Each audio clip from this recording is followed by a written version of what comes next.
Yeah, hi, good afternoon, everyone. So Axis Bank is authorized to offer its corporate and retail हो गया customers and we provide online platforms with income tax and other direct tax payments like corporation tax, wealth tax, TDS, TCS, and also we are one of the three private sector banks who are directly integrated on the iState platform to make customs duty payments. And also we have provisions to pay GST payments. So these are all which can be paid 24/7 and in the comfort of using online banking in their home or their offices. The other advantages are that they don't have to, the customer doesn't have to give them physical challenge. Ajay sir नमस्कार। Payment immediate receipt. Ajay sir नमस्कार। Sir नमस्कार sir नमस्कार sir. सब लीजिएगा अपना chamber, आपका time start होने वाला है। Also, हो गया Axis sir. Bank, we have welcome delegates. आज के हमारे सरस्वती पुत्र श्री अजय आ चुके हैं और आज का सेशन हम स्टार्ट करने जा रहे हैं। मैं आपसे सबसे रिक्वेस्ट है कि अपने माइक्रोफोन से लोग म्यूट कर लीजिए। मैं स्टार्ट कर रहा हूँ, अपना सब लोग दोहराए और हम लोग इसको स्टार्ट करते हैं। ओम भूर्भुवः स्वः तत्सवितुर्वरेण्यं भर्गो देवस्य धीमहि धियो यो नः प्रचोदयात्। Thank you everyone. सर मैंने स्टार्ट करें सर।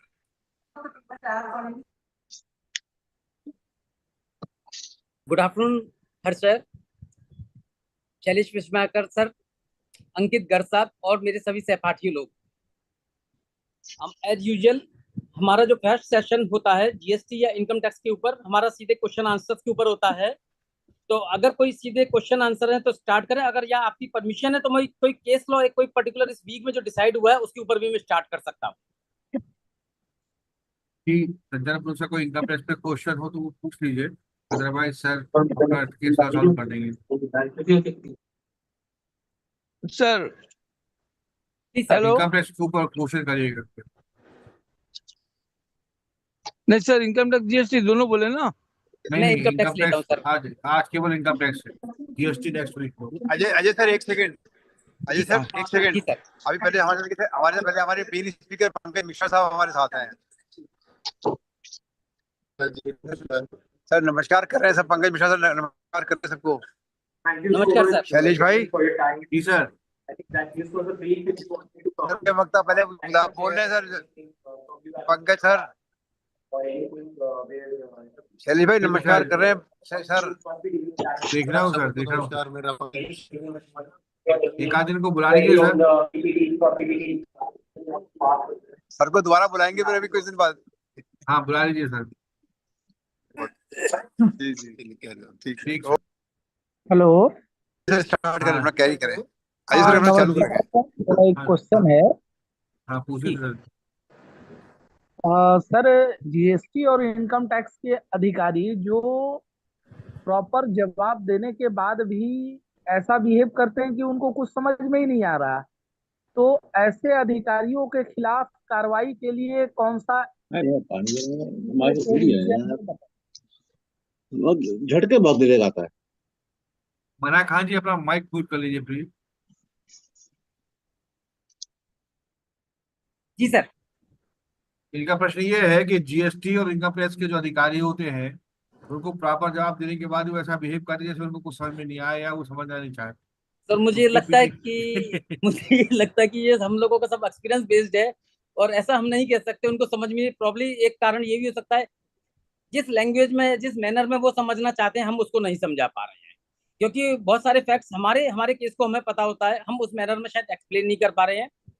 मेरे हिसाब से इन सब केसेस में जब एक शो कॉज नोटिस आता है, जो प्रोसीडिंग 142(1) का, स्पेशली मैं इनकम टैक्स के लिए बात कर सकता हूँ क्योंकि सारी प्रोसीडिंग मोर और लेस 142(1) के नोटिस के थ्रू आस्क की जाती है, उसको कंप्लायंस की जाती है। उसके एंड में एक शो कॉज नोटिस जरूर आता है।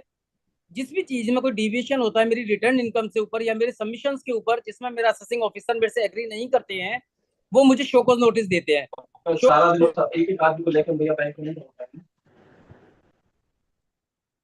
शो कॉज नोटिस मेरे हिसाब से उसको बहुत detailed and elaborate point wise discuss करना चाहिए।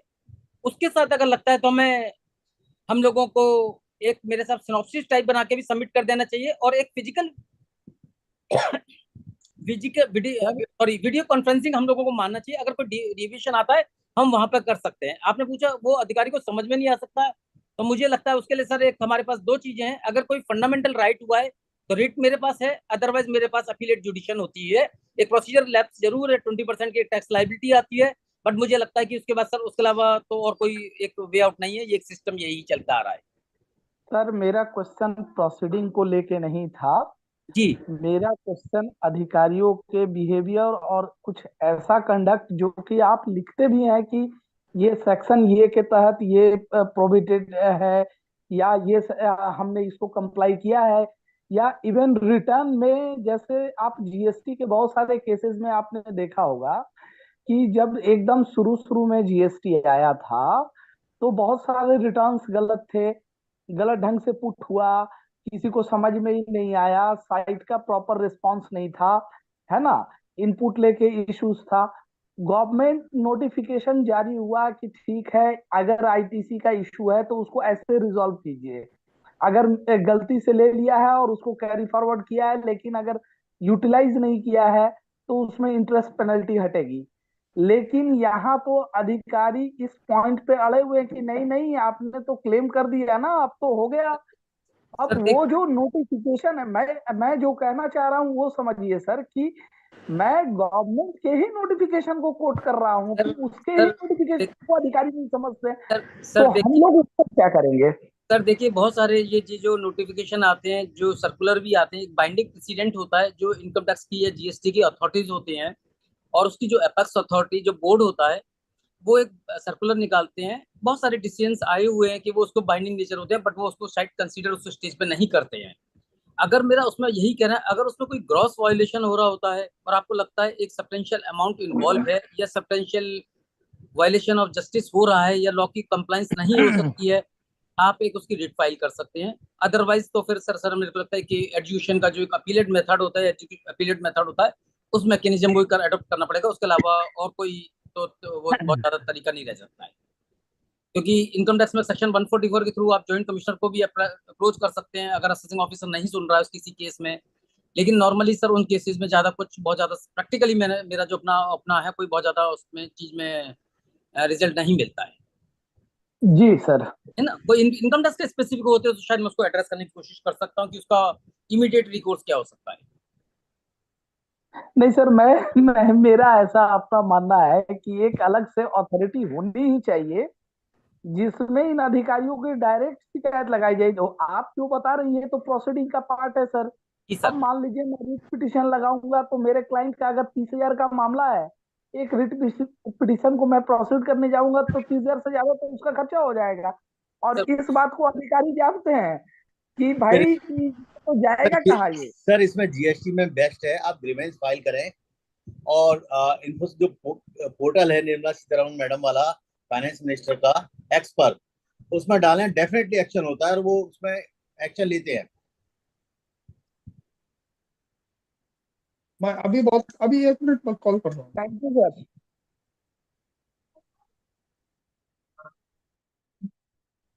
ठीक है और सर। कोई क्वेश्चन इसके अलावा?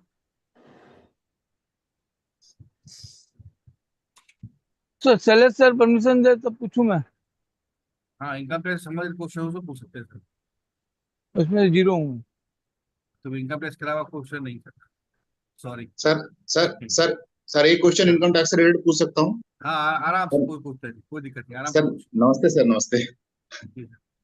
सर ये कह रहा था कि वो जो 10B जो डिले कंडोनेशन का एप्लीकेशन होता है, जी जो सर। हम लोग सर फाइल करते हैं सर। नमस्ते सर। नमस्ते प्रणाम सर। जी एडवोकेट राकेश कुमार सर, रेमकोट से नमस्कार सर, अजय अग्रवाल जी। सर ये कह रहा था जैसे कि जो पहले ये था कि 10B जो है ये एनजीओ के केस में जो है मैनुअल फाइल होता था। बाद में ये हुआ था कि इसको ऑनलाइन फाइल करना है 2000 के बाद से, और उसको कंडोनेशन डिले का जो ऑनलाइन करके कंडोनेशन डिले का एप्लीकेशन फाइल कर देना है, और उसको वो अप्रूव कर देंगे, ऐसा जो है मतलब सर्कुलर में आया हुआ था जी। तो सर अब उसमें क्या हुआ कि कंडोनेशन डिले का एप्लीकेशन तो सर फाइल हो गया ऑनलाइन जो है, और जो आईटीआर फाइल किया गया था, आईटीआर भी वो मतलब थोड़ा सा डिले था सर, मतलब विद इन ईयर ही था, कोई 2 ITR ऐसे थे सर जो चूंकि डिले हो गए थे। जी जी उस समय चूंकि जानकारी नहीं थी कि हाँ भाई इसको with in time he file करना। जी तो अब इन लोगों ने सर क्या किया कि कंडोनेशन ऑफ डिले का एप्लीकेशन जो है इन्होंने पहले तो अलाउ अप्रूव कर दिया सर कि आपका एप्लीकेशन कंडोन किया जाता है CIT एग्जामिशन की तरफ से। लेकिन सर जो ITR है, ITR में ये कहा जा रहा है कि चूंकि आपका रिफंड नहीं है, तो हम अगर ITR कंडोन करने के 2 ही रीजन है, या तो आपका रिफंड निकलता हो या तो आपके लॉस हो। तो अब अगर वो ITR सर कंडोन नहीं करेंगे तो फिर 10B जो अगर इन्होंने कंडोन कर भी दिया है तो ये सर रेक्टिफिकेशन कैसे होगा सर ये? सर इसमें 2 चीजें हैं, जैसे आपने जो 10B और जो इनकम टैक्स रिटर्न था दोनों डिलीट सबमिट कर जी सर। सीपीसी जो एक प्रोसीजर एक और गलत कर रहा है। सीपीसी क्या कर रहा है कि अगर मैंने इनकम टैक्स रिटर्न फाइल करने के बाद मैं अगर 10B फाइल कर रहा हूँ तो वो मेरे को सेक्शन 11 की जो मेरे को डिडक्शंस मिलती हैं जी वो मुझे डिडक्शन ग्रांट नहीं कर रहा है, वो भी जी कर रहा है। तो इसके लिए उन्होंने 10B की कंडीशन और नवंबर 2024 में एक नोटिफिकेशन निकाला था, उसके जो 3 साल के जो है वो उसको कर रहे हैं। और इवन दैट CIT अपील को हम फाइल कर रहे हैं, तो CIT अपील भी मुझे बहुत रेगुलरली बहुत आराम से मेरे को कंडोनेशन देके सेक्शन 11 की डिडक्शन मुझे ग्रांट कर रहे हैं। सिंस आपके केस में मुझे जो लगता है कि CPC ने जो ऑर्डर पास किया होगा उसने सेक्शन 11 की जो डिडक्शन होगी वो उन्होंने मना कर दी होगी, सारी डिनाइड कर दी होंगी। ग्रॉस रिसीट को टैक्सेबल बना दिया होगा, जो डिडक्शन मुझे मिलती है अदरवाइज ऑल्सो जो मुझे मिलती है वो उन्होंने मेरी मना कर दी होंगी सारी। हाँ सर 10 हाँ जी करेक्ट। हाँ PCIT ने हाँ जब मेरी 10B को रेगुलाइज कर दिया, क्योंकि सेक्शन 11 की डिडक्शन के लिए मेरे को 10B बिफोर टाइम फाइल करना था, जी जी मेरे को रेगुलर कर दिया, तो वो उसके कॉन्सिक्वेंसेज में मेरे को सारी रिलीफ मिल ही जाएंगी मुझे। 10B का पर्पज ही मेरा वही था, हाँ सर जी हाँ पर्पज ही वही था है ना। तो इसमें ITR की कंडोनेशन के लिए तो मुझे जाना ही नहीं है, अच्छा सर ITR कंडोनेशन के लिए हाँ IT जाने की जरूरत जी ही नहीं है मुझे। 10B की कंडोनेशन से मेरे को मिल जाएगा। और अगर फिर भी लगता है तो मैं बोलता हूँ बहुत स्मूथ, क्योंकि ये बहुत जल्दी से रिलीफ नहीं देते। मैंने भी कोई एक कॉम्प्लीमेंट्री था अभी एक टीकमगढ़ के लिए बना के दिया था, किसी गौशाला के लिए दिया था, मुझे पता चला कि बाद सर में कंडोनेशन नहीं दिया। सर नहीं, सर सर तो अपील फाइल कर दिया दीजिए। अपील में मेरे को 100% श्योर है आपको मिल जाएगा। अच्छा अपील में सर रिलीफ मिल जाएगा ना? 100% आप कहेंगे मेरे को कल भी एक ऑर्डर आया है, एक किसी ट्रस्ट का था, स्कूल का था, सीरीज में उसके 12-13 रिजेक्ट हुए सीरीज में। सर सर सर तो सर मेरे 12-13 में से कम से कम 10 में मिल चुका है मुझे। Sir sir online sir online नहीं, ऑनलाइन मिला है सर। ऑनलाइन जो चल रही है फेसलेस अच्छा अपील चल रही है, उसमें मुझे मिल गया। अच्छा आप चाहिए मैं केस का कंपाइलेशन आप हर्ष जी को, शैलेश जी को भेज दूंगा, जो 10B के ऊपर होते हैं, क्योंकि 10B एक प्रोसीजरल वर्क है केवल। Sir sir 10B sir procedural का है, तो उसके कारण मेरे को रहती थी। फिर दिल्ली एक हाईकोर्ट का एक डिसीजन भी आया था, इवन दैट मेरी 10B कंप्लायंस नहीं होती है तो मेरी ग्रॉस रिसीट फुली टैक्सेबल नहीं हो सकती है, इवन दैट यू आर अच्छा नॉट। ओ अच्छी तो पेट्रोलियम करके केस था दिल्ली हाईकोर्ट का, पेट्रोलियम कंजर्वेटिव करके दिल्ली हाईकोर्ट का डिसीजन 2014 का। जी जी मैं अभी थोड़ी देर में आप कहेंगे, मैं अभी देख के अभी बता देता हूँ, अभी चैट में ही डाल दूंगा। उसके बेसिस थैंक पर यू उन्होंने क्या बोला था, in even that you are the firm that's AOP BOI your trust is not registered under 12A और this not eligible for election section 11, then the gross receipt cannot be taxable. Tax will be बहुत always on बढ़िया the bottom line. तो even sir that please मैंने denied कर दिया, तो मेरे हिसाब से हमेशा जो 11 का हम अपील फाइल करते हैं, एक प्री जुडिशियल करके, नॉट जुडिशियल करके, उस दिल्ली हाई कोर्ट का जो डिसीजन है उसका एक प्ली लेके नेट टैक्सेबल बेसिस को लेकर सकते हैं। और मुझे लगता है मोर और लेस अधिकतर ट्रस्ट एनजीओ में बहुत ज्यादा प्रॉफिट लॉस कुछ होता ही नहीं है, क्योंकि उसकी जी उसका सर इनकम पे नॉर्मल बेसिस पे निकल जाएगी उस ईयर की।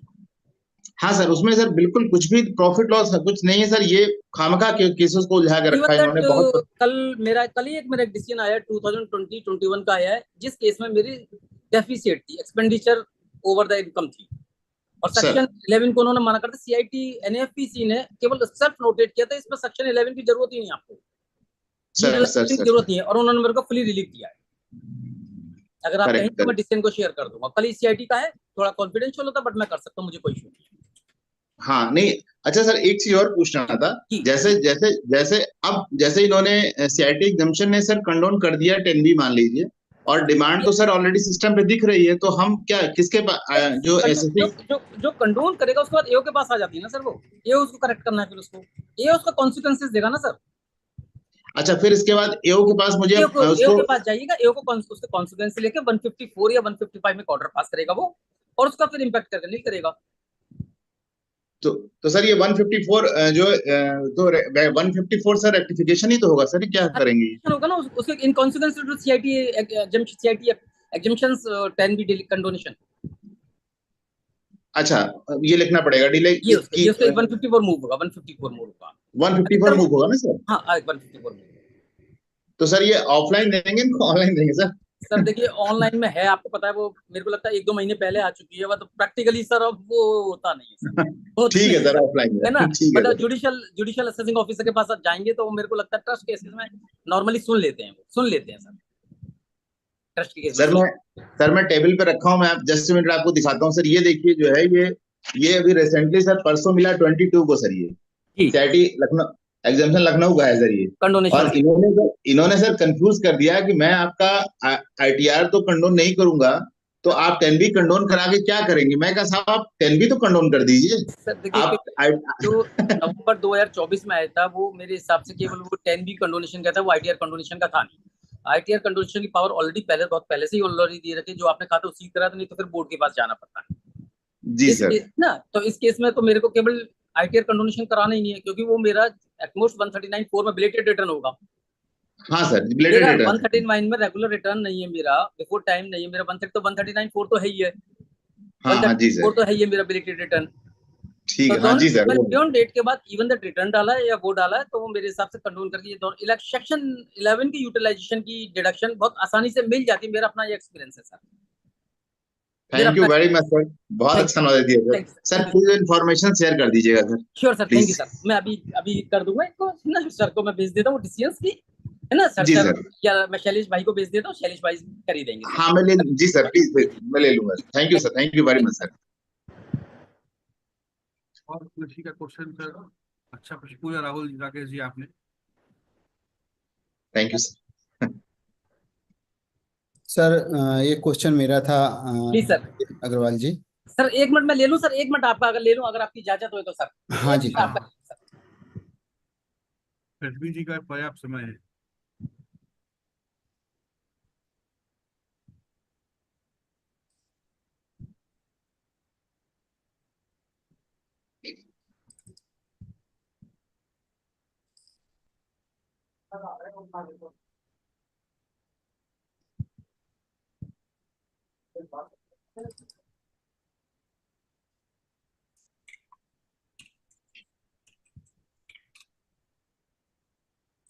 जी sir, sorry please sir.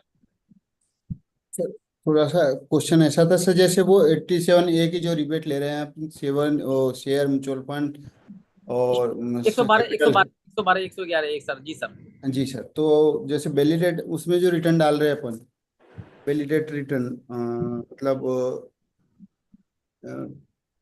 After due date.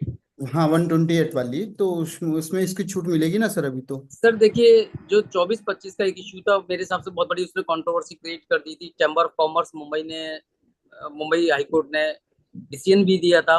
उसके बाद उन्होंने डेट, सभी जिन्होंने 87A क्लेम किया था उसकी डेट एक्सटेंड करके शायद 15 जनवरी उन्होंने की थी।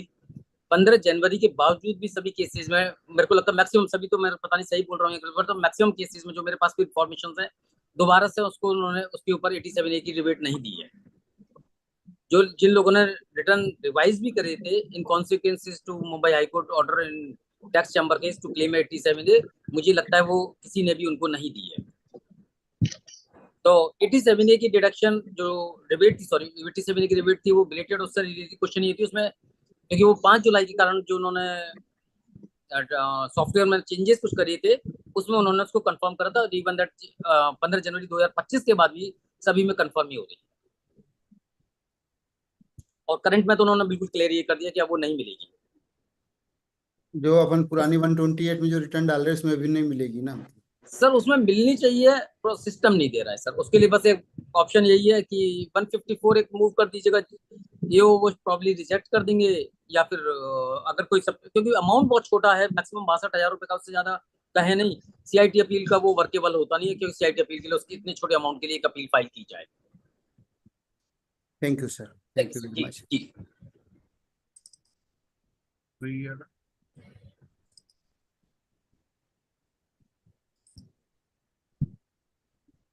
सर मेरे से वो डिसीजन पूछ रहे थे, ये इसका नेम है दिल्ली हाईकोर्ट का मैं शैलेश जी को भी भेज देता हूँ, सर जी को। Deputy director of income tax versus petroleum sports promotion board, मैं अभी हर्ष जी को भेज देता हूँ, वो शेयर कर देंगे सर, अभी भेज रहा हूँ सर। हाँ डाल देता हूँ। उपकाश का जो विधि वाणी है उसमें मैं डाल दूंगा, सब उठा लीजिएगा।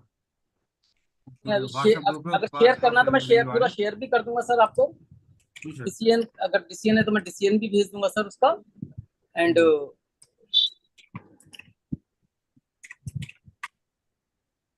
जी शैलेश जी मैंने आपको शेयर कर दिया है, अगर आप कहेंगे पूरा डिसीजन शेयर करना, पूरा डिसीजन भी मैं शेयर कर दूंगा। तो ये तो ढूंढ थैंक लेंगे you sir, sir, thank you very much sir. Case number लिख दिया है, आप चाहे तो उसका डिसीजन मिल जाएगा, अगर आप चाहें तो कंप्यूटर पे ढूंढ भी सकते हैं इसको। सर एक बार केस नंबर बता दें सर, नोट भी कर लें हम लोग। Case number 262/2013। 262/2013। सर किसके वर्सेस कौन है इसमें sir? Delhi high court deputy director of income tax versus petroleum sport promotion board.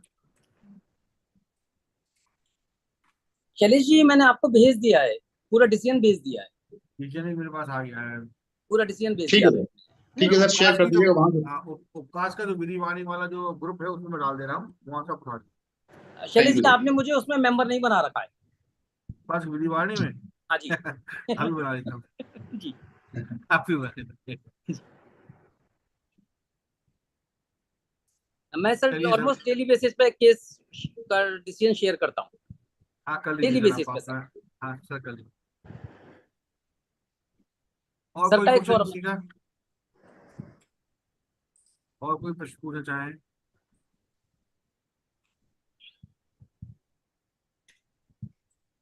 अगर शैलेश जी अगर टाइम है मेरे पास अभी 8-10 मिनट का, तो एक डिसीजन आया था मुंबई हाई कोर्ट का, एक डिसीजन आया है विदर्भ हाँ कर लीजिए इंडस्ट्रीज आप। लिमिटेड का 50C के ऊपर है, लीज होल्ड प्रॉपर्टी। अगर किसी को इंटरेस्ट हो तो मैं उसको आज डिस्कस कर सकता हूँ। यस सर, बिल्कुल डिस्कस बताएं सर।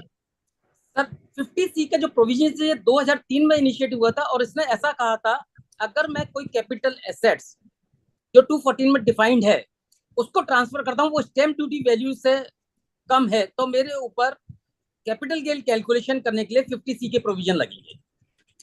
उसके बाद उन्होंने उसमें थोड़ा सा रिलैक्सेशन दे लगे, 2012 या 13 तक मुझे याद है, शायद 5% का उन्होंने मेरे को वेरिएशन दिया था। 2012 के बाद उन्होंने शायद उसको अमेंड किया था, उसको 10% तक की टॉलरेंस लिमिट दी गई थी।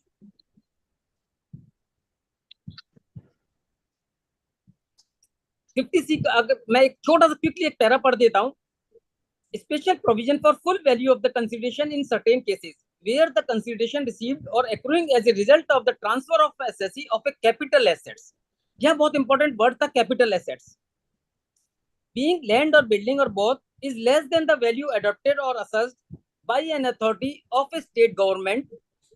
जो मेरी स्टैम्प ड्यूटी वैल्यूएशन होता है उसकी जो वैल्यूएशन निकलता है for the purpose of payment of the stamp duty in respect of such transfer, meaning thereby अगर मैंने एक प्रॉपर्टी बेची जिसका स्टैम्प ड्यूटी वैल्यूएशन लेट से 10 लाख रुपए है और मैं उसको 8 लाख रुपए का बेचता हूँ या 9 लाख रुपए का बेचता हूँ, तो कैपिटल गेन जो मैं कैलकुलेट सेक्शन 48 में इनकम टैक्स में करता हूँ, तो उसके लिए मेरे को 8 लाख का मैं एक्चुअल कंसिडरेशन नहीं लेता था, मुझे ये 10 लाख रुपए का लेना पड़ता था। टॉलरेंस लिमिट की 10 लाख की लिमिट है, उसके बहुत सारे डिसीजन आ गए कि ये एक मेरा रिट्रोस्पेक्टिव होगा, मीनिंग देयर भाई वो शुरू से ही लगेगा, ऐसा नहीं है कि वो बीच की जो cut off date prospective date से मुझे लगेगा।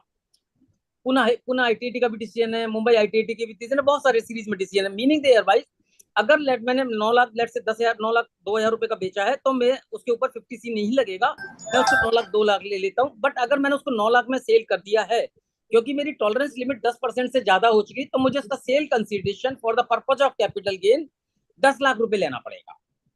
इसमें जो सब बहुत बड़ी कंट्रोवर्सी चल रही थी क्योंकि इसमें उन्होंने सेक्शन 214 में लैंड एंड बिल्डिंग को कैपिटल एसेट्स को डिफाइन किया था, तो 2 and 14 को मैं अगर इसकी एक डेफिनेशन को देखता हूं तो सबसे पहली वर्ड होता है इसका 214 को मैं पढ़ता हूं, capital assets mean property of any kind held by the assessee. यह वर्ड एक वर्ड था, property of any kind held by the assessee. एक इश्यू चल रहा था जो मुंबई आईटीएटीज ने भी अतुल जी एक केस था, अतुल जी पुरानिक का केस था, प्लस और भी कुछ केसेस थे, सीरीज में एक डिसीजन चले आ रहे थे। उनका ये कहना था अगर कोई लीज होल्ड राइट ट्रांसफर होते हैं मीनिंग देयर बाई कोई लैंड एंड बिल्डिंग है वो लीज होल्ड राइट में जा रहे हैं जिसमें फ्री होल्ड राइट नहीं है, उसके ऊपर 50C एप्लीकेबल नहीं होगा। मुंबई हाई कोर्ट के सामने ये क्वेश्चन आया क्योंकि इसके डिपार्टमेंट अपील में गया था। इनका एसएससी का यही आर्गुमेंट था कि साहब ये एक कैपिटल एसेट 214 में नहीं आती है बिकॉज ये लीज होल्ड राइट है और इसकी जो डेफिनेशन है इसमें अगर मैं देखूं तो इसके फॉल नहीं करता है। मुंबई हाई कोर्ट ने इस केस को डिस्टिंक्ट करा और उन्होंने उनका जो डिपार्टमेंट का ये कहना था, अगर हम 650C को मैं एक बार दोबारा पढ़ता हूँ, where the consideration received or accruing as a result of the transfer by an assessee of a capital assets being land or building or both is less than the value adopted or assessed by the state government or any authority for the purpose of stamp duty valuation in respect of the value so adopted or assessed for the purpose section 48 be deemed to be the full value of the consideration received or accruing as a result of such transfer। इसके 3 proviso चल रहे थे, उसमें यह भी बताया गया था अगर मेरा कोई एग्रीमेंट टू सेल हुआ है वो उसके प्रोविजो भी है और वो एग्रीमेंट टू सेल मेरा रजिस्टर्ड है तो और sale deed and agreement to sale में के दौरान कोई चेंज हो जाती है, अगर उसमें टाइम गैप है और उसके कारण स्टैम्प ड्यूटी वैल्यूएशन मेरा चेंज हो जाता है तो मेरा जो रजिस्टर्ड एग्रीमेंट टू सेल वाला है वो इस पेज के लिए कंसीडर किया जाएगा। लेट से मैंने 2023 में एग्रीमेंट टू सेल करा था जिसमें मेरा कंसिडरेशन उस समय स्टैम्प ड्यूटी वैल्यू 7 लाख थी और मैंने उसको 7 लाख में ही ट्रांसफर करा था, लेकिन जिस दिन मैंने सेल डीड रजिस्टर्ड कराई उस दिन स्टैम्प वैल्यू 10 लाख रुपए लिखा गया है, स्टैम्प वैल्यू मैंने 10 लाख में दिया है सॉरी। तो उस केस में मेरा 50C नहीं लगेगा बिकॉज मेरे जो रजिस्टर्ड एग्रीमेंट टू सेल था और उसमें कोई ट्रांजेक्शन या फिर पेमेंट से ट्रांजेक्शन हुआ था तो वो उस दिन मेरे स्टैम्प ड्यूटी वैल्यूएशन 7 लाख की थी, तो इस केस में 50C मेरा इन्वोक नहीं हो पाएगा क्योंकि इसमें कोई वेरिएशन नहीं है। 7 लाख से ऊपर मेरा उस दिन की स्टैम्प ड्यूटी वैल्यूएशन मुझे 7 लाख ही लेनी पड़ेगी, 10 लाख की मैं क्योंकि रजिस्टर्ड में नहीं लूंगा। अब क्वेश्चन ये है 214 की डेफिनेशन को हम दोबारा पढ़ें, property of any kind held by the assessee. Mumbai high court ने यहाँ पर एम्फेसिस इस केस में किया था, इसको डिस्टिंक्ट किया था, अगर कोई इमूवेबल प्रॉपर्टीज होती है जो लैंड एंड बिल्डिंग होती है उसको ओन्ड और हेल्ड करने के 2 अलग अलग तरीके हैं। ओन्ड एक ओनरशिप को तरीका करता है, हेल्ड बहुत तरीके से होती है, लीज होल्ड भी हो सकती है, लीज पे भी होती है, टेनेंसी पे भी हो सकती है, मेरी ओनरशिप की फॉर्म में भी हो सकती है।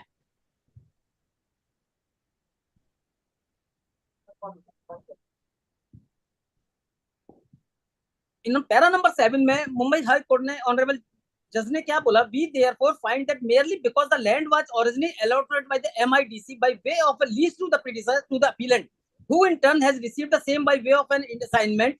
लीज हमेशा असाइन होती है सर, लीज ट्रांसफर नहीं होती, असाइन होती है। that being one of the modes of the transfer of land or building, the mere use of the particular mode of that transfer cannot create an exception vis-a-vis the holding of the land or building by the SSE। The word transfer as used in section 50C1 of the Act also cannot be used in a restricted sense and will have to give widest amplitude considering the nature and purpose of this section। Thus, this would include all mode and method of the transfer as per the permissible economic law। Meaning thereby, after this decision, 50C leasehold assets और leasehold rights के ऊपर भी applicable होगा।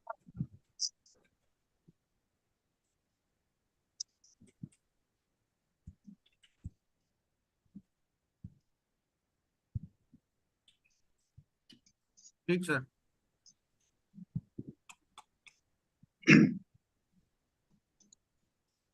और किसी कोई question हो sir तो पूछ सकते हैं, 1 मिनट है मेरे पास। सर एक क्वेश्चन पूछना चाहूंगा, इजाजत दो सर। पूछिए।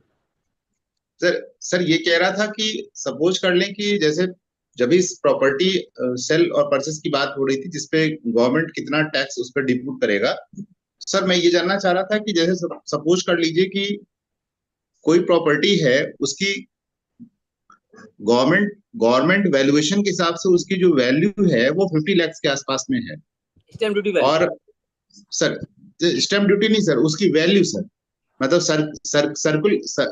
सर्किल रेट के हिसाब से स्टैम्प ड्यूटी वैल्यूएशन है, उसको स्टैम्प ड्यूटी वैल्यूएशन ही बोलते हैं सर। हाँ स्टैम्प ड्यूटी वैल्यूएशन सर, जिसमें मतलब 50 लाख रुपीज है उसपे जो है, और वो व्यक्ति जो परचेस कर रहा है वो 50 लाख रुपीज पे स्टैम्प ड्यूटी पे भी कर रहा है। जी सर। ठीक, वहां तक तो सही है, लेकिन दोनों लोगों ने जो एक दूसरे के साथ जो जिसने परचेस किया है उसने उसके साथ जो डीलिंग करी कि भाई हम 10 लाख रुपए में ही आपको हम दे रहे हैं इसको। उसके सर जो बायर होगा उसके ऊपर 56(2)(10) लगेगा 1/17 के बाद का। और अगर 56 उससे पहले की प्रॉपर्टी था 56(2)(7) लगेगा सर, उसके ऊपर 52(6)(7) लगेगा सर। तो इस केस में, और जो सेलर होगा, सेलर में बिकॉज वो ट्रांजेक्शन स्टैम्प ड्यूटी वैल्यूएशन उसकी 50 लाख थी and transfer value is the 10 lakh rupees, seller के ऊपर 50C प्रोविजन इन्वोक होगा जो मैं आपको बता रहा था। इस केस में सेल कंसिडरेशन 10 लाख नहीं 50 lakh for the purpose of capital gain रहेगा सर। हाँ, इनकम टैक्स जो कैलकुलेट करेगा सर 50 लाख पे करेगा ना। सेलर के केस में, और बायर के केस में 40 लाख रुपए 56(2)(10) लग जाएगा उसकी अच्छा income from other sources, income from other sources अच्छा, income from other sources. Buyer के एंड में सर जी। जी जी जी, वही वही, क्योंकि ऐसे ऐसे बहुत मेरी जानकारी में भी रिसेंट में ऐसे मैटर आ रहे थे, तो मैंने सर कहा वो ये पूछे हमसे। इन केसेज में 148 बहुत हो रहा है सर, क्योंकि हाँ, वो हमसे 30 लाख से ऊपर रिपोर्ट जा रही है और ट्रांजेक्शन वैल्यू उससे कम की है, तो वो एक वेरिफिकेशन कर रहे हैं उसके बाद इसके ऊपर, बिकॉज जो ट्रांजेक्शन से हुआ था 147 बहुत ज्यादा इन केसेज में हो रहा है sir. Thank you sir, thank you sir, thank thank you. You sir. अच्छा सेशन सर, आपका धन्यवाद, आपका Ajay sir. Thank you sir. अब इसके अगले हफ्ते में आज अंकित जी का हुआ GST के ऊपर, उसके बाद अजय जी फिर से आएंगे 30 हफ्ते में। और हमारे आज के जो मुख्य वक्ता है आदरणीय सार्थक गर्ग जी पधार चुके हैं, आपका स्वागत है सर। और सर का परिचय मैं आपके सामने दूं। सर आज हमारे बीच में पहली बार आ रहे हैं। Thank you Shailesh ji. 1 minute का टाइम दूंगा, मैं आपका परिचय सबके सामने, फिर आप अपना परिचय करें। आप FCA है, LLB है, डी साहब ने की हुई है, BCom ऑनर्स हैं। आप पार्टनर है गर्ग मनोज एंड एसोसिएट्स के, संयोजक है ब्रिक्स CCI प्रतिष्ठा समिति के। और आप ये जो इंस्टीट्यूट ऑफ चार्टर्ड अकाउंटेंट से आप फेलो सदस्य हैं, ब्रिक्स CCI प्रतिष्ठा समिति संयोजक भी हैं। आप वर्तमान में Manoj Garg and associate chartered accountant Delhi में अप्रत्यक्ष कर प्रैक्टिस कर रहे हैं। आपने real estate, health care, hospitality, automotive, dairy उद्योग आदि सहित विभिन्न उद्योगों का काम किया है। आपने अप्रत्यक्ष कराधान जिसमें वस्तु और सेवा कर, केंद्रीय उत्पाद शुल्क, सेवा कर, सीमा शुल्क और मूल वर्धित कर यानी वेट आदि शामिल है। पर विभिन्न ग्राहकों को अपने रणनीतिक परामर्श और जो उनका लीगल कंसल्टेंट्स होते हैं उस पर आप सेवाएं प्रदान कीजिए। आप माननीय CESTAT, DGGI, TRI आदि सहित विभिन्न न्यायिक और अर्ध न्यायिक प्राधिकरणों के समक्ष आप प्रस्तुत हो चुके हैं। आप विभिन्न उद्योगों के लिए GST के संभावित प्रवाह का विश्लेषण करने और सलाह देने का आपका बहुत अच्छा अनुभव है। आपने जो इसके पहले जो GST के पहले जो अप्रत्यक्ष कर थे उस पर भी आपने बहुत अच्छा काम किया है। आपने सर्च, विभागीय लेखा परीक्षा, सर्वेक्षण के दौरान आपने अनेक कस्टमरों की सहायता करी है। विभिन्न ग्राहकों की जो प्रत्यक्ष और अप्रत्यक्ष कर की जो अनुपात समीक्षा भी आपने की है। ये तो आदरणीय सार्थक जी का परिचय था। सार्थक जी आज हमारे बीच में उपलब्ध है। हमारे 236 बेरोजगार में ISD के ऊपर आपका उद्बोधन रहेगा। इससे संबंधित जो भी प्रश्न होंगे तो आप बीच जब उद्बोधन के दौरान सार्थक जी से अनुमति लेकर आप पूछ सकते हैं। आदरणीय सार्थक जी, आप अपना उद्बोधन शुरू करिए। Good evening to all the members and participants. And Shailesh ji बहुत बहुत धन्यवाद इंट्रोडक्शन देने के लिए। और मैं हर्ष जी को भी थैंक यू करना चाहूँगा मुझे आज के वेबिनार में बुलाने के लिए इनफैक्ट। एंड मुझे ये पता लगा है कि ये 276th वेबिनार है आप लोगों का। तो मतलब hats off to you the entire team of Upkas इतने कंसिस्टेंटली वेबिनार करने के लिए। इनफैक्ट एक बड़ा ही इनक्रेडिबल माइलस्टोन है और बड़ा इंस्पायरिंग है इन सब चीज़ों को देखते हुए। इनफैक्ट जो इतनी कंसिस्टेंसी, पैशन और कमिटमेंट के साथ आप लोग जो हर हफ्ते वेबिनार ऑर्गेनाइज कर रहे हैं। खैर जैसे शैलेश जी ने बोला, आज का जो टॉपिक है वो है ISD अंडर GST। ये बड़ा ही इम्पोर्टेंट टॉपिक है क्योंकि आप सब लोगों को पता ही होगा कि 1 अप्रैल 2025 से ये मैंडेटरी कर दिया गया है इनफैक्ट। तो विदाउट वेस्टिंग मच टाइम मैं अपनी प्रेजेंटेशन स्टार्ट करता हूँ।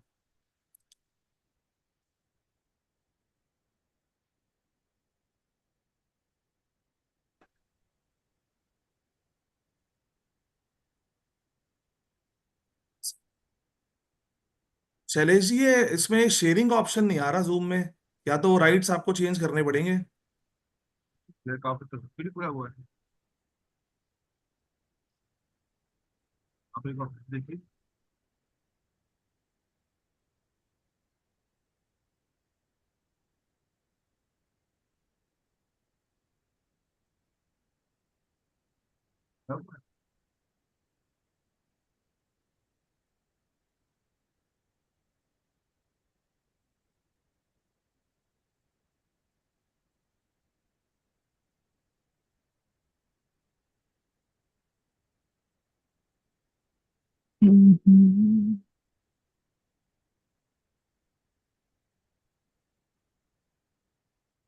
पूरा हो रहा है सर अब?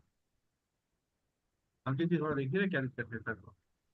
जी सर, अब कर लीजिए सर, हो जाएगा। हमारे टेक्निकल एक्सपर्ट हैं एक्सेल में अजय अंकित गर्ग जी, वो तुरंत प्रॉब्लम सॉल्व कर देते हाँ जी, हाँ जी, मेरी हुई थी इनसे बात। हैं। एक-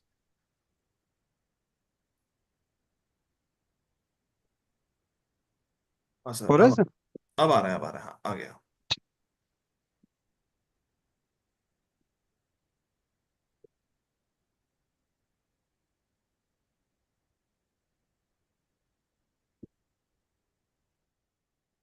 सर मेरी प्रेजेंटेशन विजिबल है शैलेश जी? Yes sir. दिख रहा है, बहुत क्लियर दिख रहा ग्रेट यस। ग्रेट। चलिए, जो आज का वेबिनार है, खैर जो मेरा टॉपिक है वो है understanding input service distributor under GST mechanism and compliances. तो ये बड़ा ही हॉट टॉपिक है आज की डेट में, क्योंकि पहले तो जब जीएसटी आया था तब ये मैंडेटरी नहीं था, एक ये ऑप्शनल था।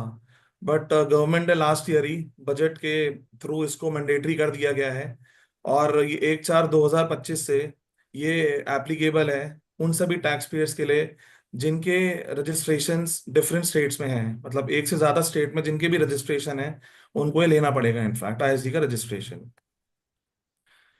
तो जो मेन टॉपिक्स मैं आज कवर करने जा रहा हूँ वो है, सबसे पहले तो इंट्रोडक्शन टू आईएसडी।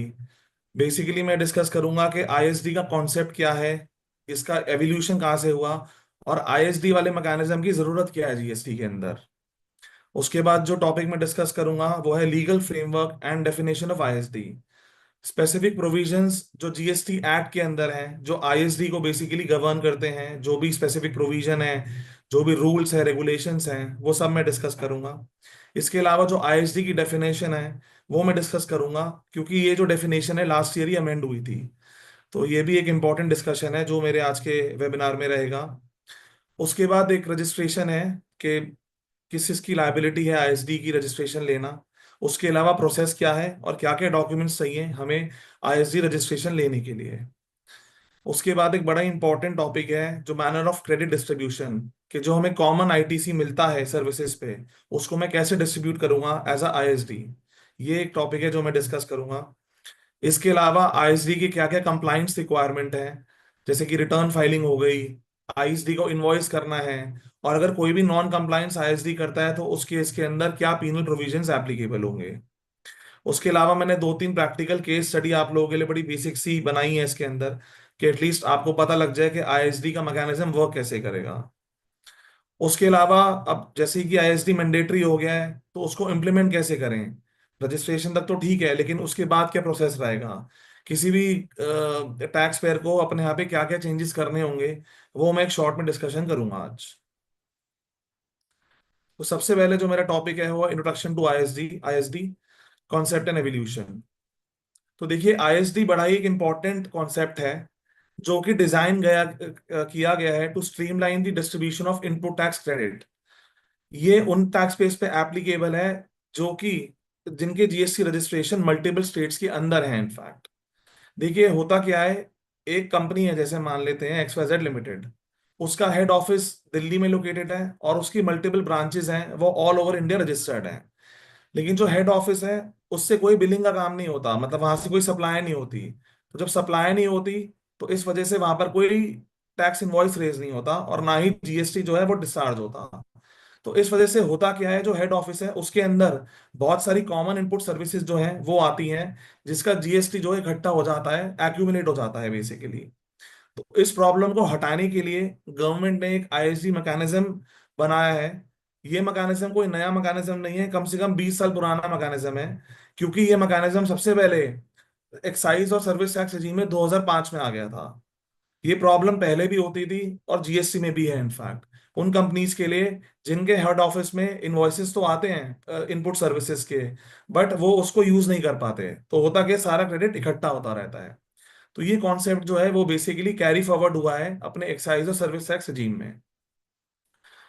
तो बेसिकली अगर आपके पास आईएसडी नहीं होगा तो जो भी इनपुट इकट्ठा हो रहा है आपके हेड ऑफिस में, वो सारा इकट्ठा होके एक्यूमुलेट हो जाएगा, क्योंकि जो हेड ऑफिस है वो कभी भी उसको यूटिलाइज नहीं कर पाएगा for payment of its output liability. जैसे मान लेते हैं एक बहुत बड़ा होटल है, होटल का हेड ऑफिस एक जगह पे होता है, लेकिन जो होटल है वो मल्टीपल स्टेट्स में ऑपरेट करता है।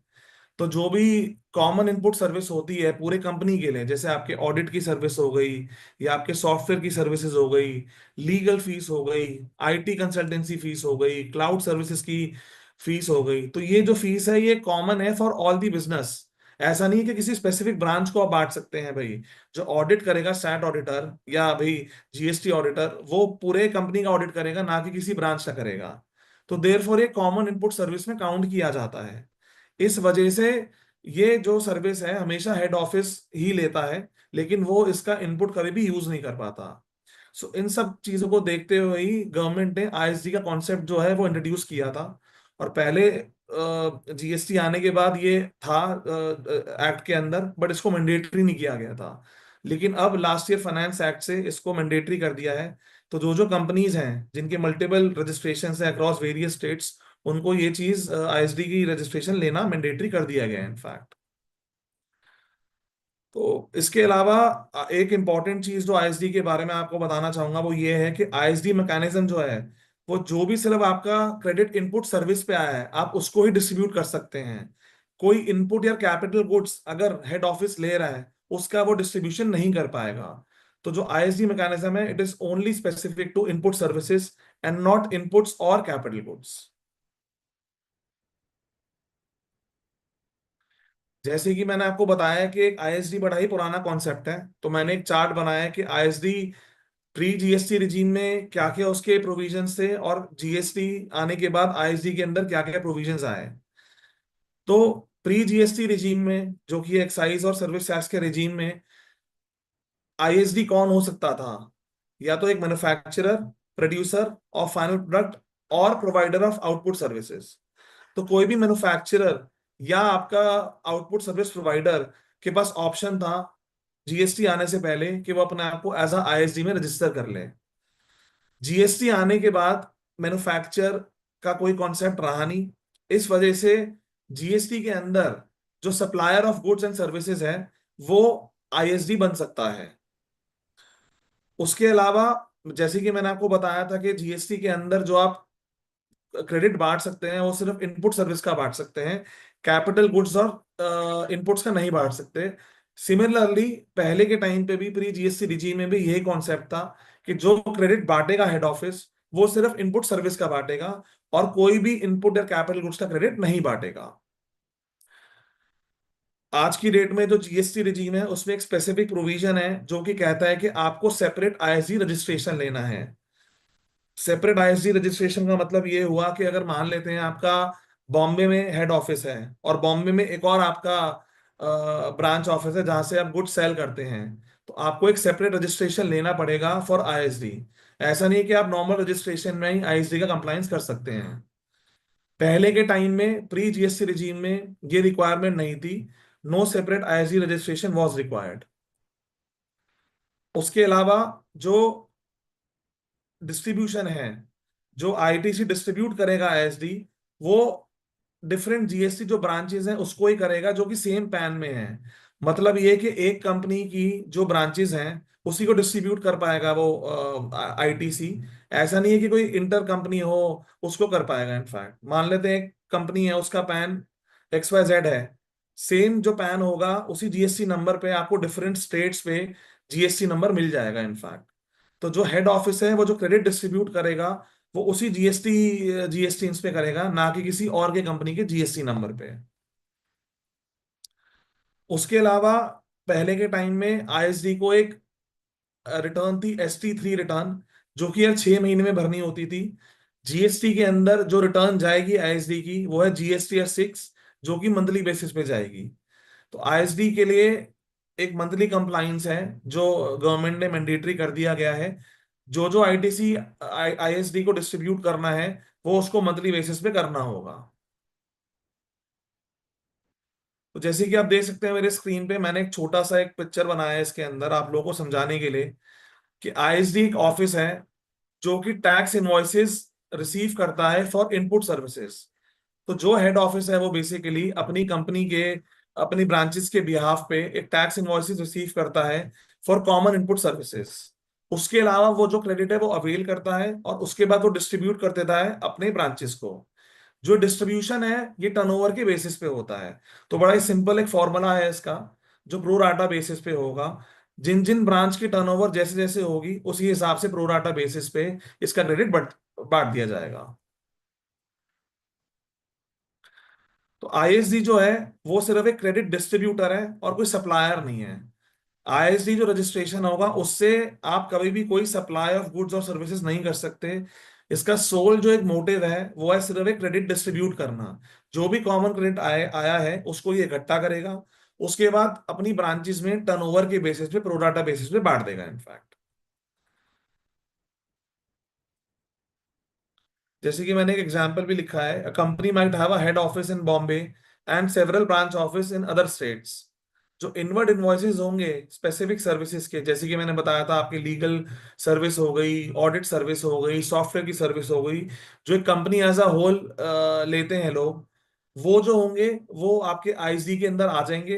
एंड देयर आफ्टर जो ब्रांचेस उसको कंज्यूम कर रही हैं उन सर्विसेज को, वही ब्रांचेस इसको डिस्ट्रीब्यूट अवेल कर लेंगी इनपुट आईएसडी की बांटने के बाद। तो इससे होगा क्या कि जो भी क्रेडिट पहले के टाइम में एक्यूमुलेट हो रहा था हेड ऑफिस के अंदर वो नहीं होगा, क्रेडिट ऑटोमेटिकली डिस्ट्रीब्यूट होना शुरू हो जाएगा। एंड जो ब्रांचेस होंगी जिनकी सप्लाई होती है और जिनको इनपुट मिलता है, उनको एक एडिशनल इनपुट मिलने के बाद उनकी लायबिलिटी में फर्क आएगा इनफैक्ट। तो जैसे कि मैंने आपको अभी समझाया था कि आईएसडी क्या है, एक सेंट्रल ऑफिस या हेड ऑफिस है किसी भी टैक्स पेयर का, जहां से कोई भी सप्लाई का काम नहीं होता। वो ऑफिस सिर्फ एक कॉर्पोरेट ऑफिस की तरह खोला जाता है, जहां पर जो भी मेजर खर्चे हैं या जो भी मेजर प्रोसेसिंग है कंपनी की, वो वहां से कंप्लीट करी जाती है। तो आईएसडी क्या करता है, जो भी इनवॉइसेस है इनपुट सर्विसेज के, वो रिसीव करता है जो मल्टीपल ब्रांचेस उसकी यूज करती हैं under the same pan. ISD does not use the services directly, but act as a pass-through channel to distribute the ITC to multiple branches under same pan. तो ISD क्या करता है, अपनी कोई services जो कॉमन सर्विसेज है वो use नहीं करता, बट उसको एक एक एजेंट की तरह यूज करता है, अवेल करता है और उसके बाद उसको डिस्ट्रीब्यूट कर देता है टू इट्स मल्टीपल ब्रांचेस। अच्छा, इंपॉर्टेंटली वो डिस्ट्रीब्यूशन कैसे होगी, वो होगी इनवॉइसेस के थ्रू। तो आईएसडी को एक स्पेसिफिक इनवॉइस जनरेट करना होगा अपनी हर एक ब्रांच को, जिसमें वो अमाउंट ऑफ डिस्ट्रीब्यूशन डालेगा, सामने वाले ब्रांच का जीएसटी नंबर भी डालेगा। वो मैं अभी आगे डिस्कस करूंगा आप लोगों से।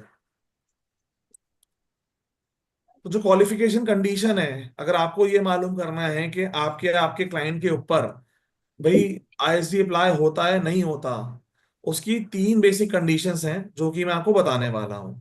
सबसे पहले जो कंडीशन है वो ये है कि tax payer has more than one GST registration in different states. मतलब अगर एक कंपनी है जिसके एक ही पैन पे सबके रजिस्ट्रेशन है मल्टीपल स्टेट्स के अंदर, तो अगर उसके मल्टीपल जीएसटी रजिस्ट्रेशंस हैं, उसको ये आईएसडी का रजिस्ट्रेशन लेना मैंडेटरी है।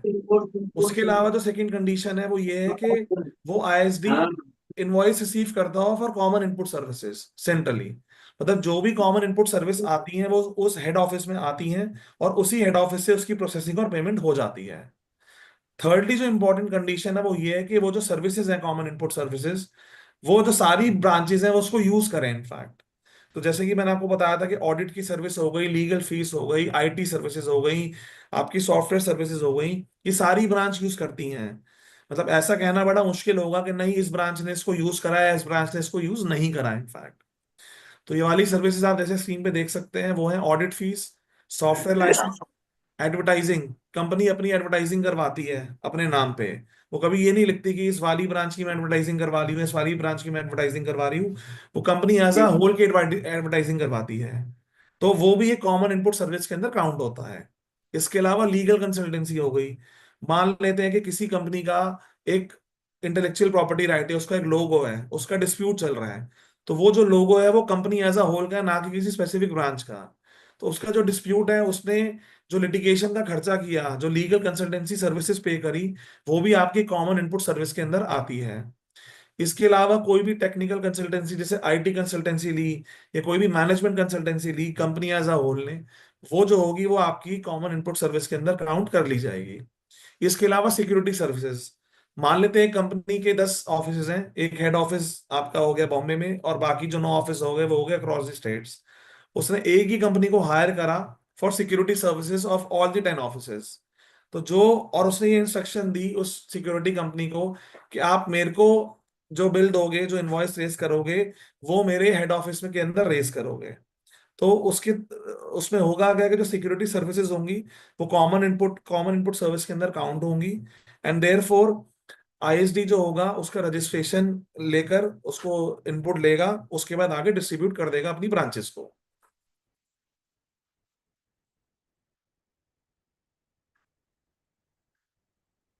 अब मैं आप लोगों से डिस्कस करूंगा legal framework and definition of ISD. GST act और रूल्स के अंदर कौन कौन से स्पेसिफिक प्रोविजंस हैं या सेक्शन हैं, रूल्स हैं जो कि आईएसडी को गवर्न करते हैं, या जो कि आप लोगों को जानना बड़ा जरूरी है आईएसडी मैकेनिज्म को समझने के लिए।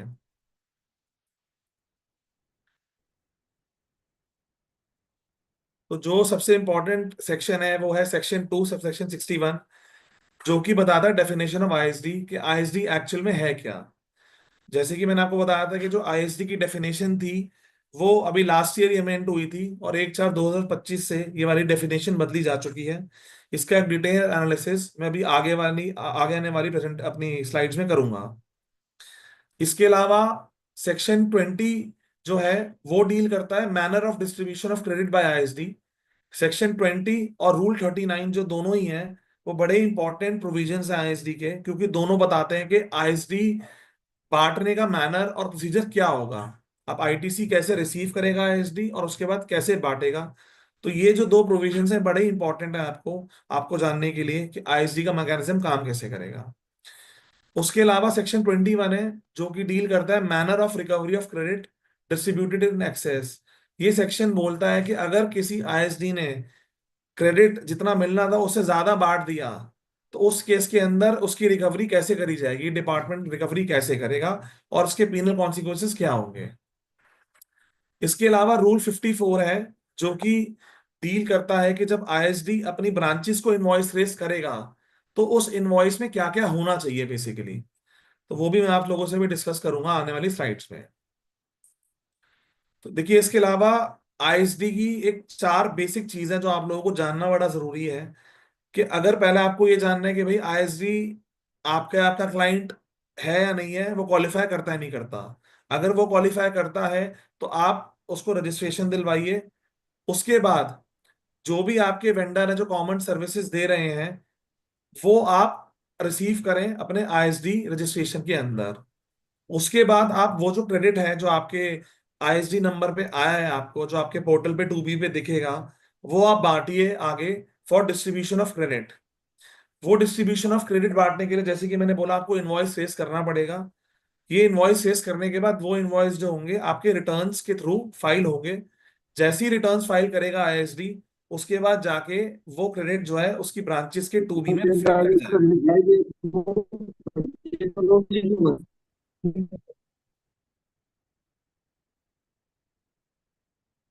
तो देखिए डेफिनेशन ऑफ आईएसडी जो है वो सेक्शन 2 सब सेक्शन 61 में दी गई हुई है।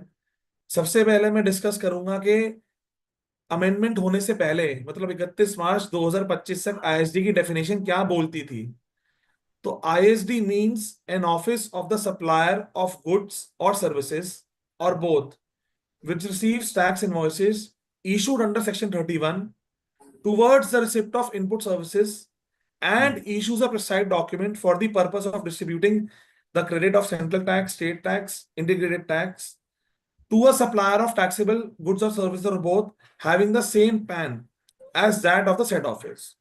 तो डेफिनेशन ये बोलती है कि आईएसडी वो होगा जो कि एक कंपनी का हेड ऑफिस या सेंट्रल ऑफिस होगा और वो कंपनी सप्लाई ऑफ गुड्स या सर्विस में डील करती है, और वो जो आईएसडी है वो टैक्स इनवॉइस रिसीव करता है फॉर कॉमन इनपुट सर्विसेज, और उसके बाद वो उसको बांटता है, क्रेडिट को डिस्ट्रीब्यूट करता है सीजीएसटी, एसजीएसटी, आईजीएसटी जो कि उसने पे करा है on procurement of common input services.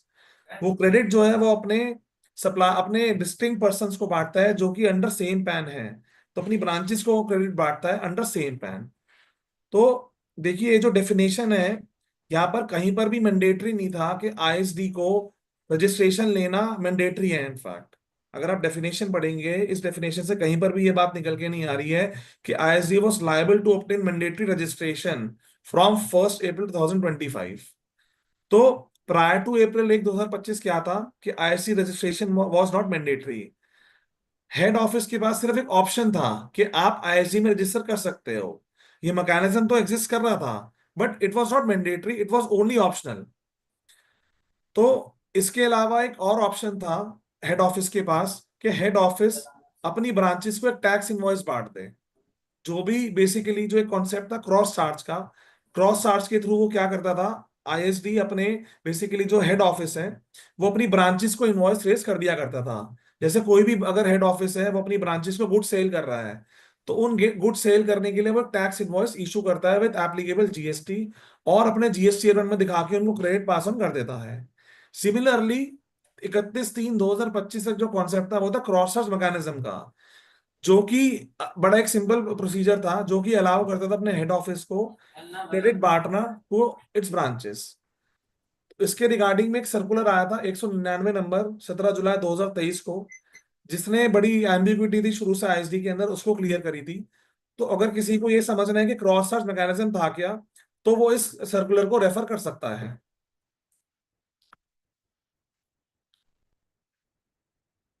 देखिए अब उसके बाद जो डेफिनेशन अमेंड हुई वो डेफिनेशन कहती है कि आईएसडी जो होगा, ISD will be liable to distribute the input tax credit.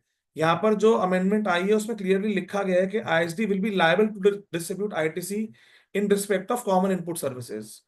सो मोटा मोटी जो डेफिनेशन है वही रही। इनमें से क्या ओमिट हुआ, जैसे पुरानी डेफिनेशन में एक सेक्शन 31 का रेफरेंस दिया गया था वो हटा दिया गया। एक और बात करी गई थी कि सेक्शन प्रिस्क्राइब डॉक्यूमेंट इशू करना पड़ेगा, वो एक चीज हटा दी। इसके अलावा जैसे कि मैंने बताया सेक्शन 20 जो है वो मैनर बताता है कि आईटीसी डिस्ट्रीब्यूट कैसे होगा।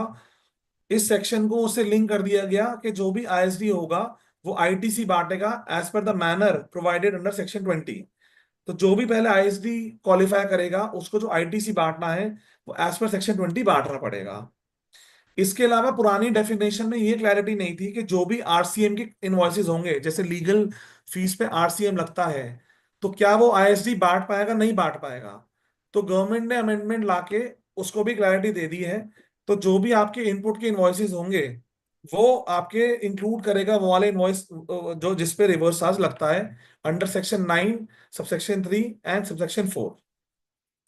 तो इफेक्टिव अप्रैल 1 2025 से अगर फाइनेंस एक्ट का सेक्शन 11 और 12 पढ़ेंगे विद नोटिफिकेशन 16, नोटिफिकेशन 16 जो है सेक्शन 11 और 12 को एप्लीकेबल करती है 1 अप्रैल 2025 से, कि कोई भी अगर ऑफिस होगा जो टैक्स इनवॉइस रिसीव कर रहा है head office for common input services pertaining to its branches must register as ISD and thereafter distribute ITC. So therefore ये बड़ा ही क्लियर है कि कोई भी अगर हेड ऑफिस है वो कॉमन इनपुट सर्विस ले रहा है और देयर आफ्टर अगर वो डिस्ट्रीब्यूट करना चाहता है अपने किसी भी ब्रांच को, तो उसको आईएसडी का रजिस्ट्रेशन लेना पड़ेगा। तो जैसे कि मैंने बोला कि क्रॉस मैकेनिज्म जो था वो कॉन्सेप्ट 31 मार्च तक का है, वो अब से एप्लीकेबल नहीं होगा एंड अब सिर्फ जो है क्रेडिट डिस्ट्रीब्यूट होगा वो होगा आईएसडी मैकेनिज्म के थ्रू।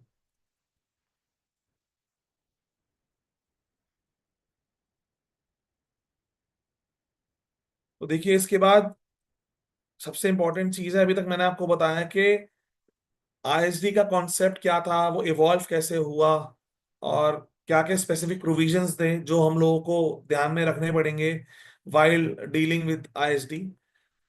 तो जैसे कि मैंने अभी नोटिफिकेशन बताई थी 16 नंबर, 16 नंबर में लिखा गया है कि 16 number red with finance act में लिखा गया है कि distribution of credit to listing person, it is mandatory to obtain separate ISD registration if a taxpayer is operating across multiple states.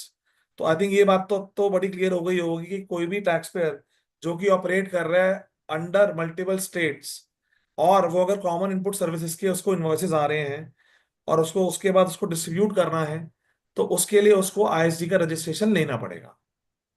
तो जैसे कि मैंने आपको बताया था कि आईएसडी को सप्लाई करता ही नहीं है, इस वजह से उसकी कोई थ्रेशोल्ड लिमिट है ही नहीं। सेक्शन 24 जो है वो कंपल्सरी रजिस्ट्रेशन की बात करता है।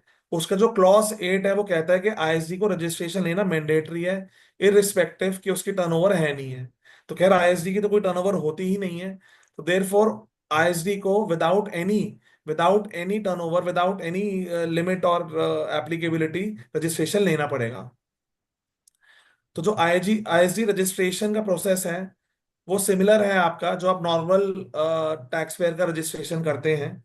आप लोग उसमें जीएसटी रजिस्ट्रेशन का एप्लीकेशन फाइल करते हैं, उसके बाद आप आधार ऑथेंटिकेशन करते हैं।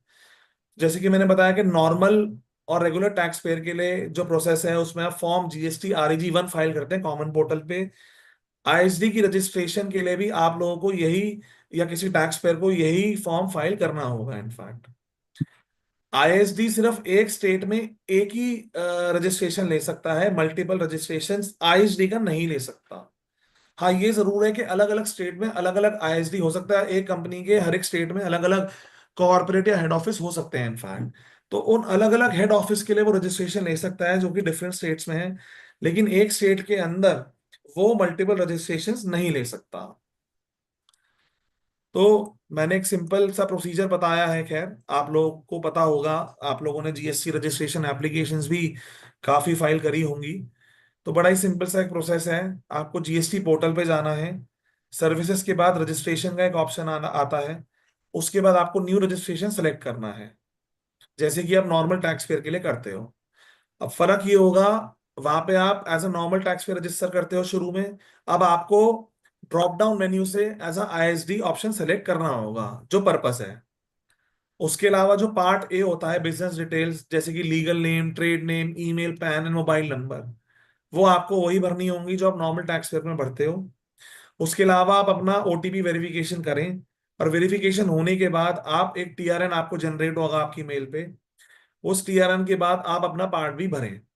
तो पार्ट बी की जो डिटेल है वो भी सेम ही है, जैसे कि नेम ऑफ द एंटिटी क्या है, उसका पैन क्या है, उसका एड्रेस क्या है, उसके प्रमोटर, डायरेक्टर, पार्टनर, प्रोप्राइटर कौन है, ऑथराइज सिग्नेटरी कौन है, उसकी वार्ड या रेंज की जुरिडिक्शन क्या है जीएसटी की, बैंक अकाउंट डिटेल आपको देनी पड़ेगी। इसके अलावा जो भी आपके रेलेवेंट डॉक्यूमेंट है जैसे प्रॉपर्टी की ओनरशिप, रेंट एग्रीमेंट, जो भी प्रिस्क्राइब डॉक्यूमेंट्स हैं, और फोटोग्राफ हो गई आपके ऑथराइज सिग्नेटरी की, प्रमोटर डायरेक्टर की या प्रोप्राइटर की। तो उसके अलावा ऑथराइज सिग्नेटरी की जो ऑथराइजेशन है जो आप नॉर्मली भरते हैं वो आपको यहाँ पे भरनी पड़ेगी। एक चेंज जो है वो होगा रजिस्ट्रेशन रीजन का, जो कि मैं आपको नेक्स्ट स्लाइड में बताऊंगा। उसके अलावा आप अपनी एप्लीकेशन भरें, उसको एक बार रिव्यू करें, एंड देयर आफ्टर वही प्रोसेस है, डीएससी या ईवीसी से आप लोग साइन कर सकते हैं डिपेंडिंग जो भी आपको फिजिबिलिटी है। उसके बाद आपको वैसे ही एक आधार का लिंक आएगा, जो आधार ऑथेंटिकेशन का लिंक आपको नॉर्मल टैक्स पेयर में आता है, उसको आधार ऑथेंटिकेशन करें। उसके बाद एआरएन जनरेट होगा, और एआरएन जनरेट होने के बाद आप ऑफिसर के थ्रू उसको प्रोसेस करवा सकते हैं, एंड देयर आफ्टर जो आपका सर्टिफिकेट आएगा वो आपका REG 06 में आपको अवेलेबल होगा। सिमिलरली ये डिस्प्ले करना होगा आईएसडी को अपने ऑफिस के अंदर। तो जैसे कि मैंने आपको बताया था, एक फर्क जो है जो हम लोगों को ध्यान रखना पड़ेगा जब हम लोग आईएसडी की रजिस्ट्रेशन अप्लाई कर रहे हैं, वो है serial number 14 form GST REG 01, जहाँ पे ये पूछा जाता है कि भाई आपका रीजन क्या है रजिस्ट्रेशन लेने का। तो जो रजिस्ट्रेशन लेने का रीजन होगा वो होगा आपका इनपुट सर्विस डिस्ट्रीब्यूटर। नॉर्मली हम लोग जो डालते हैं वो ये डालते हैं कि भाई आपका क्रॉसिंग द थ्रेशोल्ड हो गया किसी भी नॉर्मल टैक्स पेयर का, आपने वॉलंटरी बेसिस पे ले लिया।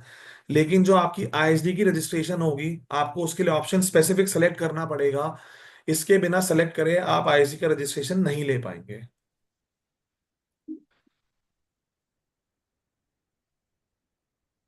सो डॉक्यूमेंट्स जो हैं वो भी ऑलमोस्ट सेम ही है, मतलब कोई ऐसा कोई फर्क नहीं लगा मुझे डॉक्यूमेंट्स में। आपको एग्जिस्टिंग जीएसटी रजिस्ट्रेशन की जरूरत पड़ सकती है, pan card of the entity हो गया, कॉन्स्टिट्यूशन ऑफ बिजनेस हो गया, जैसे कि आपके सर्टिफिकेट ऑफ इनकॉर्पोरेशन या पार्टनरशिप डीड हो गई, या पैन कार्ड, आधार कार्ड, वो पैन कार्ड हो गया, प्रोप्राइटर का पैन आधार हो गया इनफैक्ट। उसके अलावा जो आपका प्रिंसिपल प्लेस ऑफ बिजनेस है उसका कुछ एड्रेस प्रूफ, अगर आपके नाम पे प्रॉपर्टी है तो उसकी सेल डीड या ओनरशिप डॉक्यूमेंट, अगर आपकी प्रॉपर्टी रेंट पे है या अदर रीजन है जैसे एनओसी है, एनओसी यूज कर सकते हैं, along with the utility bill, electricity bill, जो भी आपके पास पड़ा है। उसके अलावा जो भी प्रमोटर, प्रोप्राइटर, ऑथराइज सिग्नेटरी उनकी डिटेल चाहिए, जैसे पैन आधार, फोटोग्राफ और authorisation letter. Similarly bank statement और कैंसिल चेक, जिससे आप बैंक अकाउंट डिटेल भर पाए। तो जो डॉक्यूमेंट्स है वो ऑलमोस्ट सेम ही है, मतलब आईएसडी के लिए कोई ऐसा डॉक्यूमेंट नहीं है लॉ के अंदर जो कि डिफरेंट हो from a normal tax payer. सिर्फ एक ही ऑप्शन है जो आपको सिलेक्ट करना पड़ेगा, जो कि मैंने आपको बताया था ड्रॉप डाउन मेन्यू के दौरान। देखिए ये सबसे इम्पोर्टेंट सेक्शन है आईएसडी का, प्रोविजन जो है, मतलब सबसे इम्पोर्टेंट कॉन्सेप्ट है आईएसडी जो जिसके ऊपर आईडी आईएसडी का मैंडेटरी रिक्वायरमेंट है, जो कि है मैनर ऑफ क्रेडिट डिस्ट्रीब्यूशन। तो आईटीसी जो डिस्ट्रीब्यूट करना है वो कैसे डिस्ट्रीब्यूट करना है कॉमन इनपुट सर्विस का, ये जो है बेसिकली ये सेक्शन 20 और रूल 39 में बड़ा क्लियरली लिखा गया है। तो जो भी आईएसडी के प्रोविजन से डील कर रहा है उसके लिए ये जो दो प्रोविजन है ये जानना बड़ा जरूरी है कि इन प्रोविजंस में लिखा क्या है इनफैक्ट। तो जैसे कि एक आप डायग्राम देख पा रहे हैं यहाँ पे, इसमें मैंने एक छोटा सा एक डायग्राम ये बनाया है कि देखिए इसके अंदर खैर जो आईएसडी का हेड ऑफिस है वो कॉमन इनपुट सर्विसेज लेता है। उसके अलावा मैंने आपको बताया था कि जो आरसीएम पे करेगा उसकी भी कॉमन। स्क्रीन हट गई सर। ओके, अब आ रही है ये? नहीं सर अभी नहीं। एक सेकेंड,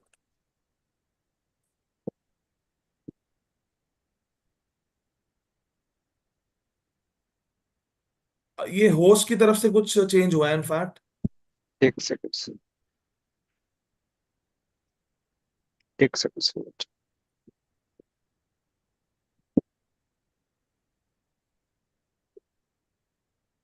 बाकी सर कॉन्सेप्ट अभी क्लियर है, सब लोगों को समझ आ रहा है जी सर, जो भी अभी जी तक जी जी स्लाइड्स जी, हुई हैं? बहुत अच्छे से। ओके,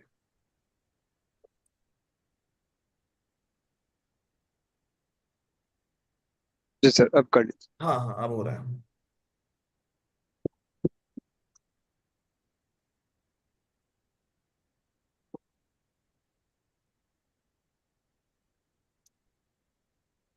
देखिए की कंडीशंस क्या हैं सेक्शन 20 और रूल 39 के अंदर। सबसे पहले तो भाई आईएसडी को क्रेडिट बांटने के लिए अपनी ब्रांचेस को एक आईएसडी इनवॉइस जनरेट करना होगा। मान लेते हैं कंपनी है जिसका हेड ऑफिस लखनऊ में है, उसकी जो ब्रांचेस हैं दिल्ली में, बॉम्बे में और पटना में 3 ब्रांचेस हैं। तो जो भी वो कॉमन इनपुट सर्विसेज आपकी लखनऊ हेड ऑफिस रिसीव कर रहा है, जो उसको आगे बांट रहा है अपने ब्रांचेस को, उसके लिए उसको एक आईएसडी इनवॉइस जनरेट करना पड़ेगा। तो ITC must be distributed by using an ISD invoice, which should clearly indicate that it is only for distribution of input tax credit. तो जैसे कि हम लोग टैक्स इनवॉइस लिखते हैं अपने नॉर्मल इनवॉइस के ऊपर, जो क्लाइंट हमारे जो टैक्स पेयर्स हैं वो लिखते हैं, इसमें टैक्स इनवॉइस ही लिखना, इसमें आपको सिर्फ ये लाइन लिखनी है कि ये जो इनवॉइस है it is only for distribution of ITC, बस। इसके अलावा मान लेते हैं कि कोई भी आईटीसी जो डिस्ट्रीब्यूट हुआ वो कम या ज्यादा डिस्ट्रीब्यूट हो गया, तो सिमिलरली आपको आईएसडी का क्रेडिट या डेबिट नोट जो है वो इशू करना पड़ेगा। जैसे आप लोग नॉर्मल टैक्स पेयर जो है नॉर्मल केस के अंदर एक सप्लाई का बिल देते हैं, मान लेते हैं सर्विस का बिल दिया 50,000 रुपए का, लेकिन क्लाइंट के साथ रीनेगोशिएट हुआ और 45,000 रुपए का हो गया। लेकिन जब तक रीनेगोशिएट हुआ 50,000 रुपए का बिल जो है आपका जीएसटी रन में जा चुका था। तो बाद में आप क्या करते हैं, क्रेडिट नोट इशू करते हैं 5,000 रुपए का। सिमिलरली जो आईएसडी होगा, अगर उसने गलती से इनपुट जो है ज्यादा दे दिया है किसी ब्रांच को, तो वो एक क्रेडिट नोट इशू कर देगा, जिससे सामने वाली ब्रांच का इनपुट ऑटोमेटिकली कम हो जाए। और अगर लगता है कि आईटीसी कम डिस्ट्रीब्यूट हुआ है तो वो एक डेबिट नोट भी कर सकता है। तो if the ITC already distributed is reduced, increased for any reason, ISD must issue an ISD credit debit note. तो जैसे कि अभी एक नॉर्मल मैकेनिज्म में सप्लायर जो करता है, गुड्स या सर्विसेज देने के बाद इनवॉइस डालता है अपना जीएसटी ईयर 1 में, और अगर बाद में कोई प्राइस में वेरिएशन आता है, इनवॉइस वैल्यू में वेरिएशन आता है, उसको वो अमेंड करता है बाय वे ऑफ डेबिट या क्रेडिट नोट। सिमिलरली आईएसडी भी ऐसे ही करेगा।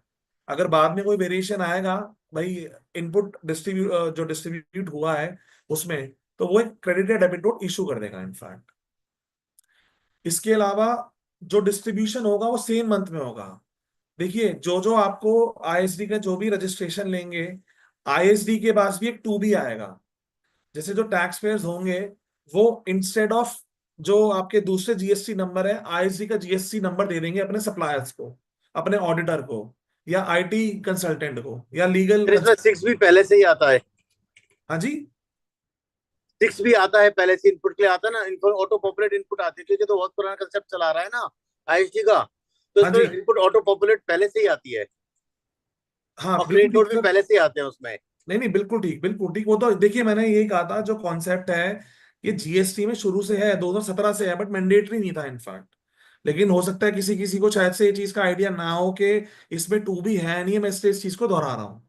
वो तो 6 भी जब आता है सर, 2 भी नहीं होगा, 6 भी है। नहीं नहीं सर, जो आईएसडी होगा, आईएसडी आईएसडी के पास 2B आएगा, बट जो आपका डिस्टिंक्ट पर्सन है उसके पास 6A जनरेट होगा। जी हाँ, मैं अभी आईएसडी की बात कर रहा हूँ, मैं अभी डिस्टिंक्ट पर्सन की बात नहीं कर रहा। डिस्टिंक्ट पर्सन के पास 6A आएगा, बिल्कुल ठीक बात है। वो स्लाइड है, अभी मैं डिस्कस करूंगा। तो जैसे कि मैंने आपको बोला कि आईटीसी जैसे जो भी आईएसडी के पास आएगा, वो उसको सेम मंथ में डिस्ट्रीब्यूट करना ही पड़ेगा इनफैक्ट। मान लेते हैं कि आईएसडी के पास 1 लाख रुपए का इनपुट आया, वो 1 लाख रुपए का इनपुट उसको सेम मंथ में अपनी ब्रांचेस को बांट रहा है इनफैक्ट, वो आगे कैरी फॉरवर्ड नहीं कर सकता। उसके अलावा जो आईएसडी है वो बोथ एलिजिबल और इनएलिजिबल आईटीसी को बांटेगा इनफैक्ट। देखिए, मान लेते हैं किसी कंपनी के नाम पे मोटर व्हीकल है। अब जो मोटर व्हीकल गाड़ी है, गाड़ी का इनपुट नहीं मिलता, लेकिन जैसे गाड़ी खरीदी या गाड़ी की सर्विस होके आई, तो वहां पे जो जीएसटी नंबर दिया वो आईएसडी का दे दिया गया, क्योंकि ये कॉमन सर्विस है, ये कॉमन सर्विस है for the whole company actually. तो ऐसी क्या होगा, वो जो आईटीसी होगा वो जीएस आपके आईएसडी के 2B में रिफ्लेक्ट करेगा इनफैक्ट। एंड देयरफॉर ये जो आईटीसी है, आप आईएसडी को बांटना होगा कि एलिजिबल आईटीसी है या इनएलिजिबल आईटीसी है इनफैक्ट। और जो आईटीसी, जैसे कि मैंने बताया था, जो आईटीसी है वो आपका जो ब्रांचेस को बटेगा वो टर्नओवर के बेसिस पे बटेगा। तो जो जो ब्रांचेस हैं उसकी टर्नओवर आप कैलकुलेट करेंगे, टोटल करेंगे, और उसके बाद जितना आईटीसी है उसको एक प्रो राटा बेसिस पे बांट देंगे।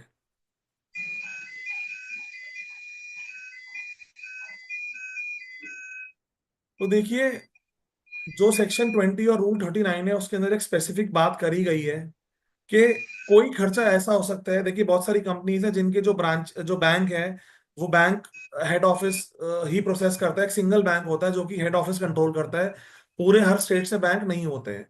तो वहां पर यूजुअली किसी वेंडर को इंस्ट्रक्शन दे दी जाती है कि अगर किसी स्पेसिफिक ब्रांच का इनवॉइस है, आप हमें दो, हम आपकी पेमेंट कराएंगे। In fact there can be situation. So उस केस के अंदर जो आईटीसी होगा वो वाला, जो बेसिकली आईएसडी के अंदर आया, आईएसडी सिर्फ उसी ब्रांच को बांटेगी या डिस्ट्रीब्यूट करेगी जिसको वो पर्टेन करता है, उसमें वो सारी ब्रांचेस को नहीं बांटेगी इनफैक्ट। तो जो आईटीसी एट्रीब्यूटेबल है किसी स्पेसिफिक ब्रांच को, वो उसी ब्रांच को बटेगी, किसी और ब्रांच को नहीं बटेगी इनफैक्ट। इसके अलावा अगर आईटीसी जो एट्रीब्यूटेबल है वो सारी आपकी ब्रांचेस को है, तो आप क्या करेंगे, सारा आईटीसी लेंगे, उसको टोटल करेंगे, उसके बाद प्रो राटा बेसिस पे हर एक ब्रांच का आईटीसी जो डिस्ट्रीब्यूशन होना है वो आप निकाल देंगे इनफैक्ट। इसके अलावा मान लेते हैं अगर किसी कंपनी के 3 ब्रांचेस हैं, 3 में से सिर्फ कुछ आईटीसी ऐसा है जो 2 ब्रांचेस का है, तो उस केस के अंदर आप सिर्फ वो जो आईटीसी है 2 ब्रांचेस को एट्रीब्यूट करेंगे, तीसरी ब्रांच को एट्रीब्यूट नहीं करेंगे। तो 3 सिनेरियो हो सकते हैं, या तो जो आईटीसी है किसी सर्विस का, वो स्पेसिफिकली किसी ब्रांच को है, वो उसी को बटेगा। कोई ऐसा आईटीसी है जो सारी ब्रांचेस का है, वो सारी ब्रांचेस को बटेगा प्रो राटा बेसिस पे। या तीसरा सिनेरियो ये हो सकता है कि जो आईटीसी है वो लगभग लगभग ऑलमोस्ट, मतलब मान लेते हैं 3 में से 2 ब्रांचेस को है, तो उस केस के अंदर सिर्फ 2 ब्रांचेस को आईटीसी बटेगा इनफैक्ट। अच्छा, इस मैंने आप लोगों को ये बताया कि टर्नओवर जो है उसके बेसिस पे आईटीसी बांटा जाएगा, लेकिन जरूरी बात ये कि टर्नओवर कौन सी होगी। मान लेते हैं आपने ये अप्रैल से आईएसडी का कंप्लायंस करना शुरू करा, अप्रैल से, क्योंकि मैंडेटरी है, खैर करना ही पड़ेगा। तो आप टर्नओवर कौन सी काउंट करेंगे, अप्रैल के महीने की काउंट करेंगे या किस महीने साल की करेंगे। तो जो हमारा सेक्शन है, सेक्शन रूल 39 के अंदर क्लियरली बोला गया, relevant period shall be if the recipient of credit has turnover in the states or UT in the financial year preceding the year during which credit is distributed the said financial year। तो मतलब ये है कि मान लेते हैं जो अप्रैल का क्रेडिट होगा, आप प्रीसीडिंग फाइनेंशियल ईयर की टर्नओवर के बेसिस पे अप्रैल का क्रेडिट जो है वो बांट सकते हैं इनफैक्ट। तो जो भी 24-25 की टर्नओवर रही है आपकी ब्रांचेस की, उसके बेसिस पे जो करंट मंथ का क्रेडिट है वो आप लोग बांट सकते हैं इनफैक्ट। मान लेते हैं किसी ब्रांच का टर्नओवर पिछले साल नहीं था, बट उस ब्रांच का टर्नओवर इस साल रहा, तो उस केस के अंदर जो भी लास्ट क्वार्टर है जब उसकी बिलिंग हुई है, जब उसकी टर्नओवर जनरेट हुई है, तो आप उस केस के अंदर वाली टर्नओवर लास्ट क्वार्टर का कंसिडर करेंगे इनफैक्ट।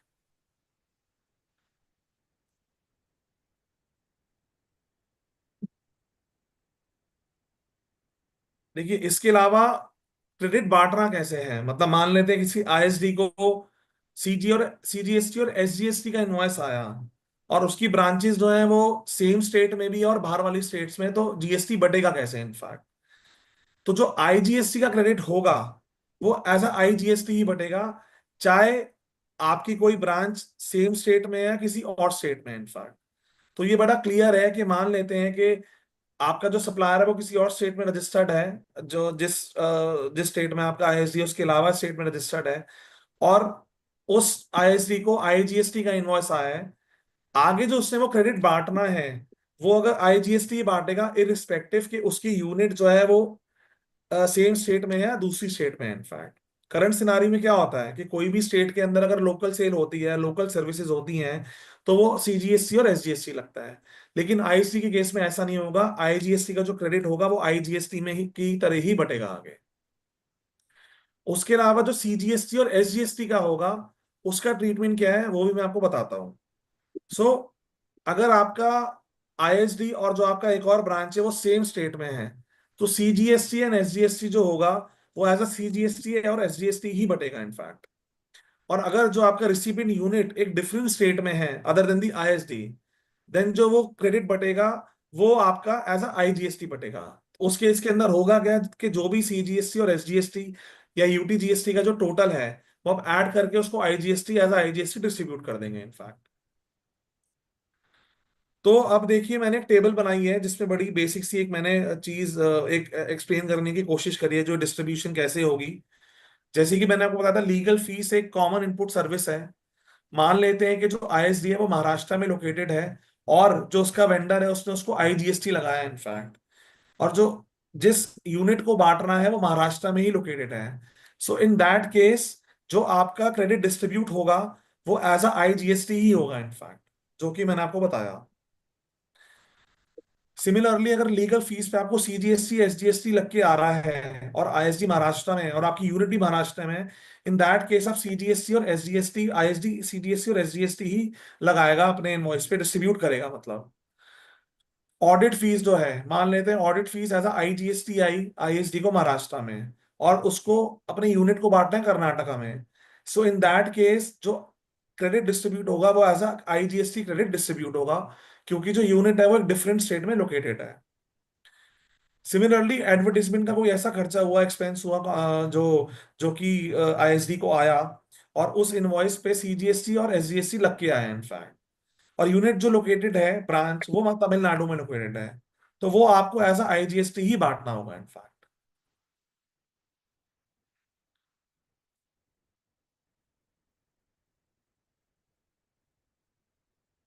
ये भी बड़ा एक इंपॉर्टेंट कॉन्सेप्ट है जो अप्रैल 1 2025 से एप्लीकेबल हुआ है। तो बेसिकली जो आईएसडी है, मैंने आपको बताया सप्लायर ऑफ सर्विस या गुड्स नहीं है, ये सिर्फ एक सोल डिस्ट्रीब्यूटर है। इसका सिर्फ जो काम है वो है आईटीसी रिसीव करना कॉमन इनपुट सर्विस पे और उसको अपनी ब्रांचेस में डिस्ट्रीब्यूट कर लेना। तो आईएसडी के पास कोई भी ऑप्शन नहीं है कि वो टैक्स डिपॉजिट कर दे इनफैक्ट। सो आईएसडी कोई भी ऐसा इनवॉइस जो है वो एक्सेप्ट नहीं कर सकता जिसपे उसको आरसीएम डिपॉजिट करवाना है, क्योंकि जैसे कि मैंने आपको बताया आईएसडी है is only to facilitate distribution of credit, and ISD can not discharge any liability and remit tax to the government account. So 1 April से एक स्पेसिफिक प्रोसेस है जो कि बनाई गई है for distribution of ITC on input services which are liable to reverse charge by the ISD. So इस case के अंदर क्या होगा कि मान लेते हैं एक हेड ऑफिस है आपका एक स्टेट में, और उसके अलावा एक आपका सेम कंपनी का एक और ऑफिस है, मतलब जो सेल ऑफिस मान लेते हैं, तो वो सेल ऑफिस क्या करेगा, वो जीएसटी डिपॉजिट करेगा उस कॉमन इनपुट सर्विसेज पे जिसपे जीएसटी एप्लीकेबल है आरसीएम के अंदर। उसके बाद वो जो जीएसटी है नॉर्मल टैक्स पेयर जो है बेसिकली जो आपका सेल ऑफिस है, ब्रांच यूनिट है, वो क्या करेगा, वो बेसिकली आगे एक इनवॉइस इशू कर देगा टू आईएसडी के जीएसटी नंबर पे, सो दैट वो जो उसने आरसीएम पे करा है वो आगे कैरी फॉरवर्ड कर दे, आपके ट्रांसफर कर दे आईएसडी को। तो जो भी आरसीएम आपकी कॉमन आरसीएम है, मान लेते हैं कोई लीगल फीस है, अगर आपको उसका आईटीसी आईएसडी को डिस्ट्रीब्यूट करना है, उसका ये तरीका है कि अगर सेम स्टेट में आपका एक और रजिस्ट्रेशन है as a normal taxpayer, आप उसके थ्रू 3B के थ्रू रिटर्न जीएसटी जमा कराइए, उसको क्रेडिट को अवेल करिए, और सिमिलरली आप वो जो एक इनवॉइस काटिए अपने आईएसडी के नाम पे, सो दैट जो आईएसडी को क्रेडिट उसका मिल जाए, और देयर आफ्टर जैसी आईएसडी के क्रेडिट पोर्टल पे क्रेडिट शो होगा, वो सेम मैनर में बांट देगा जैसे वो बांटता है बाकी और इनपुट सर्विसेज के लिए जो बेसिकली फॉरवर्ड चार्ज के अंदर है। तो बेसिस जो रहेगा वो टर्नओवर ही रहेगा for distribution of credit in such cases also. तो अब हम डिस्कस करेंगे कंप्लायंस रिक्वायरमेंट। बेसिकली आईएसडी की कंप्लायंस रिक्वायरमेंट क्या क्या है, उसको रिटर्न फाइलिंग करनी है, और क्या कौन सी रिटर्न फाइल करनी है, कब करनी है, और इनवॉइसिंग कैसे होगी आईएसडी की, और कॉन्सिक्वेंसेस क्या है अगर कोई नॉन कंप्लायंस होता है तो देखिए जो फॉर्म GSTR 6 है ये आईएसडी रिटर्न है। जैसे कि आपकी नॉर्मल टैक्स पेयर के लिए GSTR 1 और 3 भी होती है, ऐसी सिर्फ आईएसडी को एक नॉर्मल GSTR 6 जो है वो फाइल करनी है इनफैक्ट। जैसे कि मैंने आपको शुरू में बताया था एक मंथली रिटर्न है, मंथली रिटर्न जो है आपकी सब्सिक्वेंट मंथ की 13 तारीख तक जाएगी। तो जैसे कि 3B मोस्टली 20 तारीख तक जाती है, GSTR 1 11 तारीख तक जाती है, आपकी जो आईएसडी रिटर्न है वो 13 तारीख तक जाएगी ऑफ द सब्सिक्वेंट मंथ। तो फॉर्म GSTR 6 का मैंने एक स्नैपशॉट लगाया यहाँ पे कि 6 दिखती कैसी है इनफैक्ट। तो 6 के अंदर जो बेसिकली कॉलम्स है वो मैं 2 या 3 पार्ट में डिवाइड करूंगा। पहला था होगा रिसीव्ड पार्ट, कि मुझे कितना आईएसडी को कितना इनपुट आया बेसिकली कॉमन इनपुट सर्विसेज में। उसके बाद जो नेक्स्ट इसका एक मैं डिस्ट्रीब्यूट करूंगा, जो बेसिकली इसका एक वो कॉलम है वो है डिस्ट्रीब्यूटेड, कि मैंने कितना आईटीसी डिस्ट्रीब्यूट करा अपनी ब्रांचेस को। उसके अलावा जो लास्ट लास्ट कॉलम है वो लेट फीस का कॉलम है इनफैक्ट। तो 3 पार्ट में आईएसडी की रिटर्न बढ़ती है कि इनपुट सर्विसेज के मेरे कौन कौन से इनवॉइस हैं, मैंने कौन कौन से इनवॉइस रेज करे, और कौन सा क्रेडिट मैंने कौन सी ब्रांच को बांटा, और अगर किसी भी इनवर्ड या आउटवर्ड उसमें अमेंडमेंट या एडजस्टमेंट है ड्यू टू एक्सेस और रॉन्ग आईटीसी रिसीव्ड और डिस्ट्रीब्यूटेड, वो भी हम लोगों को इसके अंदर भरना पड़ेगा इनफैक्ट। तो ये जो बेसिकली एक रिटर्न है आईएसडी की जिसकी कंप्लायंस हमें हर महीने करनी पड़ेगी इनफैक्ट। इसके अलावा जैसे कि मैंने कहा था कि जो डिस्ट्रीब्यूशन ऑफ क्रेडिट होगा वो पर्टिकुलर मंथ में होगा, सेम मंथ में होगा, एंड डिटेल्स जो होंगी उसकी GSTR 6 में फर्निश होंगी। एलिजिबल और इनएलिजिबल क्रेडिट दोनों को ही आपको बांटना पड़ेगा इनफैक्ट। जैसे कि मैंने बताया था आईएसडी जो होगा वो इंफॉर्मेशन लेगा आईटीसी की from GSTR 2B return. ISD के जो 2B पोर्टल पे 2B जनरेट होगा, और 2B के थ्रू वो अपना क्रेडिट जो है वो ले पाएगा, रिकंसाइल कर पाएगा इनफैक्ट। तो मंथली बेसिस पे एक रिकंसिलेशन भी करनी पड़ेगी कि आपके बुक्स ऑफ अकाउंट्स में आपके आपने आईएसडी की बुक्स में कितने कॉमन इनपुट सर्विस के आपने इनवॉइसेस बुक करे हैं, और वो आपके कितने 2B में रिफ्लेक्ट हो रहे हैं। उसके अलावा तो जो रिसिपेंट होगा, जो आपकी ब्रांच रिसिपेंट होगी, जैसे अभी सर कह रहे थे इनफैक्ट 6A के बारे में, तो जो रिसिपेंट होगा वो अपना जो क्रेडिट है वो 6A के थ्रू देख पाएगा इनफैक्ट। जैसे ही आईएसडी अपनी GSTR 6 भरेगा, उसी के बाद GSTR 6 से ऑटो पॉपुलेट होगी, और उसके बाद रिसिपेंट जो है 6A के बेसिस पे अपने 3B के अंदर क्लेम कर पाएगा इनफैक्ट। इसके अलावा आईएसडी का कोई एनुअल रिटर्न फाइल करने की जरूरत नहीं है। जैसे नॉर्मल टैक्स पेयर का अगर टैक्सेबल टर्नओवर जो है वो थ्रेशोल्ड से क्रॉस करता है तो उसको GSTR 9 भरने की जरूरत है। आईएसडी के लिए ऐसी कोई कंप्लाइंस नहीं है। तो इसके अलावा जो एक और कंप्लाइंस है जो आईएसडी को करनी है ऑन रेगुलर बेसिस, वो है इशुएंस ऑफ डॉक्यूमेंट्स। तो सबसे इंपॉर्टेंट डॉक्यूमेंट जो मैंने बताया था वो है आईएसडी इनवॉइस। एक आईएसडी इनवॉइस जनरेट करना पड़ेगा आईएसडी को to its branches for distribution of common ITC. उसके अलावा डेबिट या क्रेडिट नोट भी इशू हो सकता है अगर कोई शॉर्टफॉल है या कुछ एक्सेस क्रेडिट डिस्ट्रीब्यूट का हो गया अपनी ब्रांचेस को। इसके अलावा जो आपकी ब्रांच होगी वो एक आरसीएम का इनवॉइस रेस करेगी to ISD with effect from 1 April 2025। तो जो मैंने अभी सिनेरियो समझाया था कि अब आरसीएम का जो कॉमन इनपुट पे जो इनपुट सर्विसेज में जो आरसीएम है वो भी अब डिस्ट्रीब्यूट हो सकता है। उसके लिए भाई जो ब्रांच ऑफिस है सेम स्टेट में, जो आईएसडी के सेम स्टेट में जो ऑफिस है, उसको वो डिस्ट्रीब्यूट करने के लिए आरसीएम पे करने के बाद एक इनवॉइस रेस करना पड़ेगा आईएसडी के लिए इनफैक्ट। तो ये 4 टाइप की डॉक्यूमेंट हैं जो आपके एक आईएसडी मैकेनिज्म में फॉलो करने हैं और जनरेट करने हैं। इसके अलावा जो आईएसडी इनवॉइस है उसका बड़ा ही एक सिंपल सा फॉर्मेट, एक कंटेंट्स उसके दिए गए हैं जो कि रूल 54 में है। तो रूल 54 ले डाउन करता है कि आईएसडी इनवॉइस का फॉर्मेट क्या होगा। तो नेम, एड्रेस एंड जीएसटी होना चाहिए, जीएसटी नंबर ऑफ आईएसडी, एक यूनिक सीरियल नंबर इनवॉइस का जो भी हमारे करंट इनवॉइस में भी होता है, उस इनवॉइस का डेट ऑफ इशू क्या है, name, address and GST of recipient branch, जो भी आपकी कंज्यूमिंग यूनिट है उसका आपको नेम, एड्रेस, जीएसटी डालना है। उसके अलावा आप कितना अमाउंट क्रेडिट का डिस्ट्रीब्यूट कर रहे हो, भाई आईजीएसटी, सीजीएसटी, एसजीएसटी क्या डिस्ट्रीब्यूट कर रहे हो वो आपको बताना है। इसके अलावा सिग्नेचर और digital signature of the ISD और द ऑथराइज्ड रिप्रेजेंटेटिव। तो रिकवरी जैसे कि मैंने बताया था कि अगर हमारा कोई नॉन कंप्लायंस होता है उस केस के अंदर क्या होगा, इनफैक्ट रिकवरी कैसे होगी, क्या क्या पीनल प्रोविजंस हैं जो कि अट्रैक्ट कर सकते हैं। तो मान लेते हैं कि गलती से किसी आईएसडी ने किसी रिसिपिएंट को ज्यादा क्रेडिट डिस्ट्रीब्यूट कर दिया, तो वो जो ज्यादा एक्सेस क्रेडिट डिस्ट्रीब्यूट हुआ है, अगर आप लोगों को नहीं भी पता लग पाया किसी टैक्स पेयर को कि भाई मैंने ज्यादा क्रेडिट डिस्ट्रीब्यूट किया है, तो वो डिपार्टमेंट जो है रिकवरी कर सकती है अंडर सेक्शन 73 बिकॉज हो सकता है कल को आपको 73 74 के अंदर अगर बाय चांस किसी आईएसडी ने ज्यादा क्रेडिट अपने किसी भी ब्रांच को बांट दिया इनफैक्ट, उसके अलावा आपने गलत रेशो में बांट दिया। मान लेते हैं कि आपने जो टर्नओवर है आपके पास प्रीसीडिंग फाइनेंशियल ईयर की टर्नओवर थी लेकिन आपने उसको कंसिडर नहीं करा, आपने उससे पहली वाली साल को कंसिडर करके गलत रेशो में बांट दिया। तो उस केस के अंदर भी डिपार्टमेंट जो है रिकवरी कर सकता है for the wrongful distribution of credit. उसके अलावा देखिए जो आपका रॉन्ग आईटीसी होगा या आपने अगर डिस्ट्रीब्यूट करा है भाई किसी भी ब्रांच को, उसके अंदर आपका रिकवरी हो सकती है अलॉन्ग विद एप्लीकेबल इंटरेस्ट जो कि है 18% पर एनम। तो अगर आपने किसी को गलत आईटीसी बांट दिया है, गलत आईटीसी एलोकेट कर दिया, तो रिकवरी करी जा सकती है for the wrong ITC along with applicable interest. उसके अलावा एक जनरल पेनल्टी भी है 25,000 रुपए की जो कि लेवी हो सकती है। तो मैंने एक बेसिक सी 2 केस स्टडीज आप लोगों के लिए तैयार करी हैं, खैर जो कि आपको थोड़ा एक कॉन्सेप्ट एक्सप्लेन करने में आसानी रहेगी, समझने में और आसानी रहेगी। तो केस स्टडी 1 जो है वो क्या, उसमें लिखा है कि एबीसी लिमिटेड एक कंपनी है जो कि engaged in manufacturing of electronic goods. उसका जो हेड ऑफिस है वो मुंबई में है और उसकी 3 फैक्ट्री है, पुणे, चेन्नई एंड हैदराबाद में।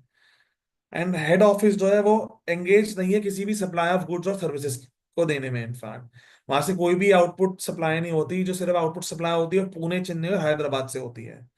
इसके अलावा जो हेड ऑफिस है वो कॉमन इनपुट सर्विस रिसीव करता है जैसे कि ऑडिटिंग हो गई, लीगल कंसल्टेंसी एंड एडवर्टाइजिंग की सर्विसेज।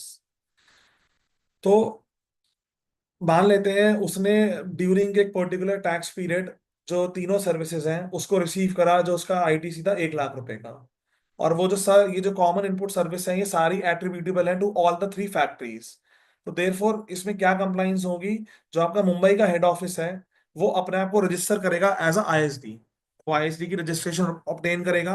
उसके अलावा वो जो 1 लाख रुपए का इनपुट है वो अपने जो वेंडर्स हैं, जो आपके उनके साइड ऑडिटर हैं, लीगल कंसल्टेंट हैं और जो सप्लायर आपको एडवर्टाइजिंग सर्विसेज दे रहा है आईएसडी को, उसको वो डायरेक्ट करेगा कि भाई जो आईएसडी का नंबर है उस पे वो इन्वॉइसिंग करे सो दैट आईएसडी के 2B के अंदर रिफ्लेक्ट कर जाए।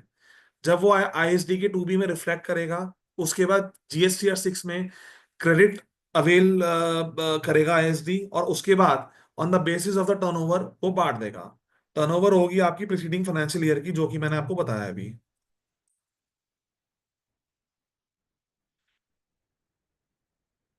ये थोड़ी और डिटेल्ड और थोड़ी एक स्पेसिफिक केस स्टडी है जो मैंने आप लोगों के लिए तैयार करी है। तो इसमें क्या है कि XYZ लिमिटेड जो है उसका हेड ऑफिस मुंबई में है और वो एज ISD रजिस्टर्ड है ही। इसके 3 यूनिट हैं अलग अलग स्टेट्स में, जो कि मुंबई में है, जबलपुर में है, दिल्ली में है इनफैक्ट। और वो करंट ईयर में भी ऑपरेशनल है इनफैक्ट। सो अप्रैल 2025 में उस ISD को बेसिकली कुछ इनवॉइसेस आए जिसमें CGST उसने पे करा फॉर स्पेसिफिकली मुंबई यूनिट। तो 3 लाख रुपए का जो उसने CGST पे करा, वो 3 लाख रुपए का जो CGST था वो बेसिकली उसने डिस्ट्रीब्यूट करा अपना मुंबई यूनिट के लिए, प्रोक्योर करा एक तरीके से। उसके अलावा IGST, CGST एंड SGST जो उसने प्रोक्योर करा फॉर ऑल सर्विसेज वो था 12 लाख रुपए का। तो टोटल टर्नओवर जो थी वो 24-25 में ये रही। इनफैक्ट टोटल टर्नओवर 3 यूनिट्स की थी 10 करोड़ रुपए की। मुंबई यूनिट की टर्नओवर जो थी वो 5 करोड़ थी। जबलपुर यूनिट की जो टर्नओवर है वो 3 करोड़ है। और दिल्ली यूनिट की है 2 करोड़। तो सिंपल अगर हम एक फॉर्मूला लगाएं जो प्रो राटा बेसिस का, मुंबई की टर्नओवर हो गई 50%, जबलपुर की टर्नओवर हो गई 30% ऑफ द टोटल टर्नओवर, और दिल्ली की जो टर्नओवर हो गई वो हो गई 20% of the total turnover in fact. तो इसके अलावा हम एक सिंपल सी कंप्यूटेशन करेंगे कि हमें क्रेडिट बांटना कैसे है। तो जैसे कि मैंने बताया कि CGST जो पे हुआ है मुंबई यूनिट का, वो सिर्फ मुंबई को एट्रीब्यूट होगा, क्योंकि वो सिर्फ मुंबई का खर्चा था तो वो मुंबई को एट्रीब्यूट होगा, वो जबलपुर और दिल्ली को एट्रीब्यूट नहीं होगा इनफैक्ट। सो जो वो क्रेडिट है वो ISD अवेल करेगा, उसके बाद मुंबई के GST नंबर पे उसको पास ऑन कर देगा इनफैक्ट। अब जो आपकी उसके बाद जो कॉमन इनपुट सर्विस है जिसपे आपको 12 लाख का क्रेडिट आया है, उसका जो डिस्ट्रीब्यूशन होगा वो टर्नओवर के बेसिस पे होगा। तो जो मुंबई की परसेंटेज थी वो 50% थी इनफैक्ट प्रो राटा बेसिस पे। तो 12 लाख में से जो 6 लाख 50% है 12 लाख का 6 लाख रुपए वो मुंबई यूनिट को मिल जाएगा। 30% जो है 3,60,000 रुपए वो जबलपुर को मिल जाएगा। इसके अलावा जो 12 लाख का इनपुट है आपका टोटल, उसमें से जो 20% इनपुट है दिल्ली का वो 2,40,000 रुपए निकल के आएगा इनफैक्ट। तो ये बड़ा ही एक बेसिक फॉर्मूला है जो आपको हेल्प करेगा भाई ISD का जो ITC है उसको कैसे डिस्ट्रीब्यूट करना है। एक सिंपल मैथमेटिक्स है। अगर आप रूल पढ़ेंगे रूल 39 तो आपको थोड़ा टेक्निकल लगेगा कि फॉर्मूला कितना टेक्निकल है, बट जो वो फॉर्मूला है वो यही बात कहता है कि आपको प्रोरेटा बेसिस पे इसको बांटना है कॉमन इनपुट को। तो देखिए ISD, खैर ये मेरी लास्ट स्लाइड है आज की। तो ISD मैंडेटरी तो हो ही गया है, रजिस्ट्रेशन भी ISD ले लेगा, लेकिन उसके बाद क्या चेंजेस हैं, क्या ऐसा किसी भी टैक्स पेयर को करना पड़ेगा कि वो ISD की नॉन कंप्लाइंस ना करे इनफैक्ट, या सारी कंप्लाइंस को करे। तो बेसिकली क्या है कि सबसे पहले तो खैर अब हमें ISD रजिस्ट्रेशन लेने की जरूरत है, क्योंकि ये मैंडेटरी हो गया 1/4/2025 से। तो सबसे पहले जिसका के ऊपर ISD एप्लीकेबल है वो अपना ISD रजिस्ट्रेशन ले, उसको ऑब्टेन करे फटाफट से, क्योंकि 1/4/25 से मैंडेटरी है। अगर इसमें डिले हुआ तो कल को पीनल कॉन्सिक्वेंसेस आ सकते हैं इनफैक्ट। उसके बाद किसी भी टैक्स पेयर को अपनी कॉमन इनपुट सर्विस आइडेंटिफाई करना बड़ा जरूरी है। तो जो भी उसका प्रॉफिट एंड लॉस अकाउंट है उसमें जो भी उसकी कॉमन इनपुट सर्विस है उसको आइडेंटिफाई करे कि भाई मेरी कौन कौन सी इनपुट सर्विस है। जो कॉमन इनपुट सर्विस जो मैंने शुरू में बताई थी जैसे कि सॉफ्टवेयर, एडवर्टाइजिंग, लीगल सर्विस या ऑडिटिंग सर्विसेज जो हैं ये कॉमन है, लेकिन इसके अलावा भी कुछ कॉमन इनपुट सर्विस हो सकती हैं जो कि हर एक टैक्स पेयर को आइडेंटिफाई करना जरूरी है इनफैक्ट। आइडेंटिफाई करने के बाद वो जो भी अभी वेंडर्स हैं जो भी बिलिंग कर रहे हैं वो ISD की रजिस्ट्रेशन पे करें, क्योंकि कल को जो कॉमन इनपुट का ITC आएगा वो ISD पे आना चाहिए, ना कि किसी और यूनिट या ब्रांच में इनफैक्ट। तो ये स्टेप बड़ा ही इंपॉर्टेंट है इसके अंदर कि आप अपनी कॉमन इनपुट सर्विस आइडेंटिफाई करें। उसके बाद जो आपकी अपनी वेंडर्स हैं जो भी सप्लायर्स हैं टैक्स पेयर के, जो ये कॉमन इनपुट सर्विस के, उनको आप अपडेट करें कि जो भी अब अप्रैल ऑनवर्ड्स बिलिंग होगी, जो भी इनवॉइसेस रेज होंगे वो मेरे ISD के रजिस्ट्रेशन पे ही होंगे इनफैक्ट। उसके अलावा टैक्स पेयर्स जो हैं वो अपने ERP सिस्टम को मॉडिफाई कर सकते हैं, जैसे टैली हो गया, कोई और सॉफ्टवेयर बिजी, कि जो भी ISD की इनवॉइसिंग है वो वहीं से हो जाए। उसके अलावा जो ISD डिस्ट्रीब्यूशन है वो भी आप अपने सॉफ्टवेयर से कर लें, सो दैट कोई नॉन कंप्लायंस ना हो और जो भी कंप्लायंस रिपोर्टिंग हो GST पोर्टल पे वो बिल्कुल एक्यूरेट रहे। तो लास्ट जो है वेंडर कम्युनिकेशन, जैसे कि मैंने आपको बताया प्रोवाइडिंग ISD GSTN। तो वेंडर को आपको ISD GSTN देना पड़ेगा जो जो वेंडर आपको कॉमन इनपुट सर्विस दे रहे हैं इनफैक्ट। तो इन सर्विस प्रोवाइडर्स को आपको बताना है कि जो भी इनवॉइसेस हैं वो उसी आईएसडी पे दें, सो दैट आईटीसी का डिस्ट्रीब्यूशन जो है उसमें कोई भी दिक्कत ना है और सही आईएसडी डिस्ट्रीब्यूट हो जाए सही रेशो के बेसिस पे इनफैक्ट। उसके अलावा जो कुछ वेंडर्स हैं उनको ये भी बोला जा सकता है कि भाई अगर आपको लगता है कोई ऐसा खर्चा है जो कि किसी रिस्पेक्टिव लोकेशन का है, तो आप उसका जो इनवॉइस है वो उसी ब्रांच को कर दें, सो दैट जो आपकी आईएसडी के कंप्लाइंस हो वो थोड़ी रिड्यूस हो जाए इनफैक्ट। मान लेते हैं as a CA, as a legal consultant, मैं किसी क्लाइंट को सर्विसेज दे रहा हूं जो कि जिसके ऑल ओवर इंडिया 5 ऑफिसेज हैं। तो अभी तक तो मैं क्या कर रहा था, उसको एक हेड ऑफिस में इनवॉइस दे रहा था, लेकिन कल को अगर मान लेते मैंने उसका किसी स्पेसिफिक स्टेट का कोई जीएसटी का केस करवाया या कोई भी उसका मैंने असेसमेंट कराया, तो मैं उस ब्रांच को बिल कर दूं rather than billing to the common ISD. तो ये एक मैकेनिज्म है जो हम अपने टैक्स पेयर्स या क्लाइंट्स के यहाँ पे इंट्रोड्यूस करा सकते हैं, सो दैट जो आईएसडी का कंप्लाइंस हो वो थोड़ा रिड्यूस हो जाए इनफैक्ट।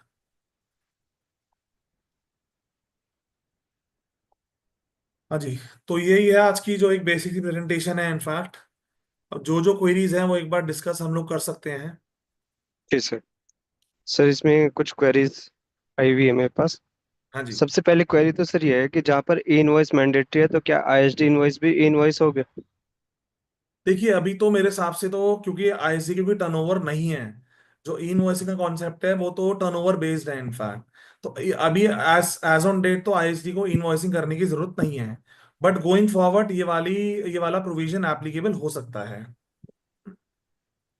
एक दूसरी क्वेरी ये थी सर, एक कॉन्ट्रैक्टर है, उसका 2 स्टेट में जीएसटी ने, टर्नओवर उसकी बहुत कम है, लगभग 50-60 लाख, कोई ऑडिट नहीं होता, दोनों जगह बैंक अकाउंट अलग अलग है। तो क्या उस केस में उसे आईएसडी रजिस्ट्रेशन लेना मैंडेटरी है, जहाँ पर उसका कोई भी इस तरह का आईटीसी इन्वॉल्व नहीं है? नहीं देखिए, उसमें जो बेसिकली दोनों यूनिट से सप्लाई हो रही है। हाँ जी, दोनों यूनिट से सप्लाई हो रही है। अच्छा। और जो कॉमन इनपुट सर्विस है उसके बिल कहाँ से आते हैं? देखिए कोई भी अगर कॉमन सर्विस उसकी जो है वो अधिकतर वैसे उसका आईटीसी नहीं लेता। कॉमन सर्विस उसकी दो है, लीगल फीस है, बैंक है और ऑडिट है। तो बिल्कुल ठीक। ऑडिट भी क्योंकि उसकी टर्नओवर कम है तो ऑडिट भी नहीं होता अभी, लेकिन हम्म। अकाउंटिंग एक्सपेंसेस तो जाते हैं, लेकिन उस पर कोई उसका आईटीसी इन्वॉल्वमेंट नहीं है। नहीं तो उस केस में देखिए मैंने आपको बताया था कि आईएसडी की कोई थ्रेशोल्ड लिमिट तो नहीं है। और यहाँ पर क्या है, कंपनी आपका जो कॉमन इनपुट सर्विस है वो रिसीव कर रही है इनफैक्ट। तो जहाँ पे कॉमन इनपुट सर्विस रिसीव कर रही है वहां पर उसको आईएसडी रजिस्ट्रेशन लेना पड़ेगा। लेकिन सर वो इनपुट क्लेम तो नहीं कर रहा ना, उसको रिवर्स कर रहा है साथ साथ। नहीं देखिए, इनपुट क्लेम मतलब भी कर रहा तो उसको देखिए जो आईएसडी का लॉ है उसमें ये लिखा है कि आपको बोथ एलिजिबल और इनएलिजिबल क्रेडिट जो है वो लेना पड़ेगा। तो कल को आई मीन लेके डिस्ट्रीब्यूट करना पड़ेगा इनफैक्ट। तो सिंपल ये है कि कल को डिपार्टमेंट डिस्प्यूट करे, मेरी राय ये होगी कि एक सिंपल आईएसडी का रजिस्ट्रेशन ले ले, और जो भी आईटीसी बोला ले रहा है उसको इनएलिजिबल दिखा के कोई डिस्ट्रीब्यूशन ना करे इनफैक्ट। वो तो एक आईएसडी प्रोविजन से बचना चाह रहा था, मंथली रिटर्न से, तो सर इसलिए देखो, वो थोड़ा सा। बचने की बात नहीं है ना। आईएसडी का मैंने आपको जो सेक्शन पढ़ाया था उसमें क्लियरली लिखा हुआ है इनफैक्ट कि सप्लायर ऑफ सर्विस सर या जो प्रोवाइडर है उसका जो head office common input service receive कर रहा है उसको एक क्रेडिट बांटना है इनफैक्ट। अब बचना, मैं तभी तो कह रहा हूँ सेफर साइड पे, अगर वो क्रेडिट नहीं भी ले रहा तो वो अपने आईएसडी भी क्रेडिट रिसीव कर ले कॉमन वाले और उसको ना ले फिर आगे। एक छोटा कंप्लायंस तो करना पड़ेगा, क्योंकि कल को भाई 3 4 5 साल बाद अगर कल को ये नॉन कंप्लायंस आया तो एक तो पेनल्टी लगेगी और डिस्ट्रीब्यूशन का भी कुछ ना कुछ पॉइंट आ ही सकता है निकल के। सो मेरी राय ये होगी बेटर है कि कंप्लायंस कर ले। Thank you sir. इसके अलावा एक और क्वेरी है सर, जैसे आपने बताया कि हमें अपना जो आईएसडी का डिस्ट्रीब्यूट करना है, तो वो हाँ हमें हाँ। लास्ट मंथ की टर्नओवर बेस पे करना है। लास्ट मंथ नहीं, लास्ट प्रीसीडिंग फाइनेंशियल ईयर की टर्नओवर के बेसिस पे। लास्ट प्रेसिडेंट, ठीक। हाँ। Thank you relevant sir. Date है ना, रूल 39 में लिखी हुई है। जी जी उसमें जी। रूल 39 अगर आप जाएंगे उसमें लास्ट में एक वो है आपकी रेलिवेंट डेट डिफाइन करी गई है कि रेलिवेंट डेट है क्या। हर जगह तो लिखा है कि रेलिवेंट डेट के हिसाब से टर्नओवर के हिसाब से बांट देना है। रेलिवेंट डेट बताई गई है कि अगर प्रीसीडिंग फाइनेंशियल ईयर में टर्नओवर था सारी ब्रांचेस का तो आप वो कंसिडर करेंगे, अगर नहीं था तो फिर जहां पर लास्ट क्वार्टर जो भी होगा जहां पे टर्नओवर थी हम उसको कंसिडर कर लेंगे इनफैक्ट।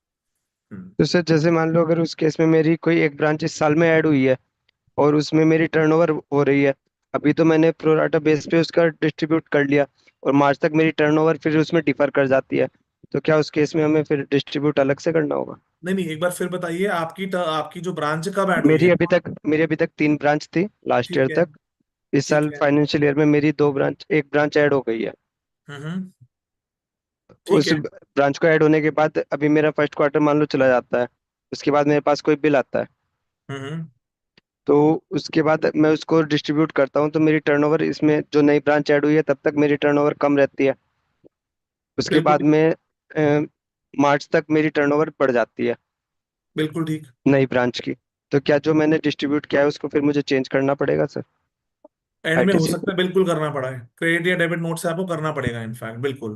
क्योंकि देखिए अल्टीमेटली होगा क्या ना, कि जो दो नई ब्रांचेज हैं उसकी भी टर्नओवर तो है नहीं, और ठीक। लॉ में इस चीज की क्लैरिटी भी दी नहीं गई है कि इन सिचुएशन में होगा क्या।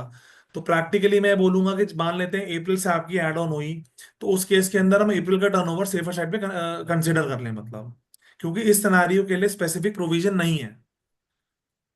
हाँ। ठीक है सर। हाँ, थैंक यू मतलब सर। उस साइट पे उस केस के लिए सेफर सेफर जो मेथड होगा वो यही होगा कि हम लोग करंट मंथ की टर्नओवर को कंसिडर कर लें इनफैक्ट। एटलीस्ट हमारा नॉन कंप्लायंस ना हो, फिर साल के एंड में हम लोग देख सकते हैं कि भाई हमारा कितना ज्यादा बनता है कितना कम बनता है, उसके हिसाब से क्रेडिट या डेबिट नोट से आप उसको एडजस्ट कर सकते हैं।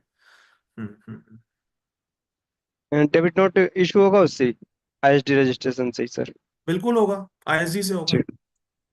Credit note, debit note, normal invoice बिल्कुल आईएसडी से होगा। Thank you sir.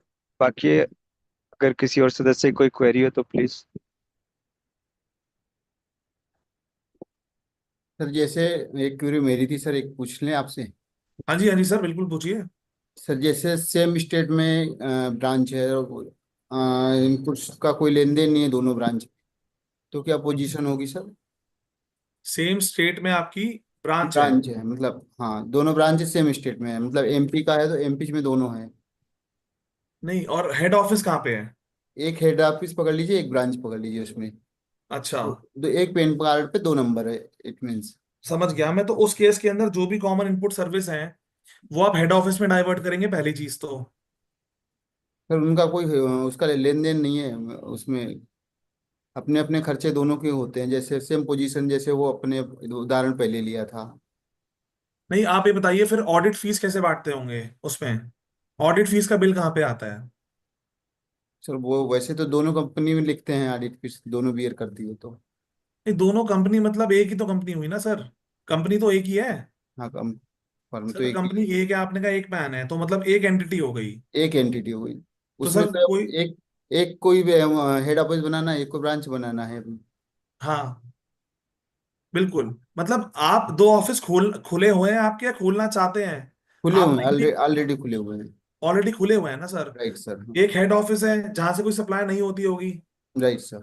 और एक आपका ऑफिस होगा सप्लाई, जहां से आपकी सप्लाई होती होंगी इनफैक्ट। बराबर है। दो तो ब्रांच। मान लेते हैं, क्योंकि आपकी अभी तक जो हो रहा था हेड ऑफिस में, वो वाले कॉमन इनपुट सर्विस के इनवॉइस नहीं आ रहे थे, क्योंकि वहां पे आपका आईटीसी इकट्ठा आ रहा होगा।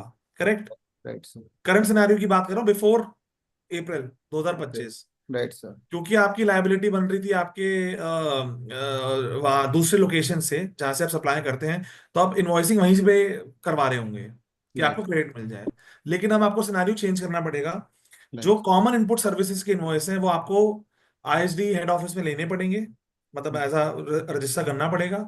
उसको लेने के बाद सारा का सारा डिस्ट्रीब्यूट कर दीजिए उसको, क्योंकि आपके में तो टर्नओवर सिर्फ एक ही ब्रांच की है। Right sir. हम्म। जी। Thank you sir. हाँ जी। अच्छा सर, एक क्वेश्चन और था उससे, ये मेरा एक है ना, जैसे अभी पिछली बार वो आया था कि अपने को रेंट पर आरसीएम लग रहा है, तो उसकी कोई थ्रेशोल्ड लिमिट है सर कि इतने रेंट के ऊपर अपने को आरसीएम पे करना है? नहीं, थ्रेशोल्ड मतलब किस चीज की? मतलब अमाउंट की थ्रेशोल्ड है क्या?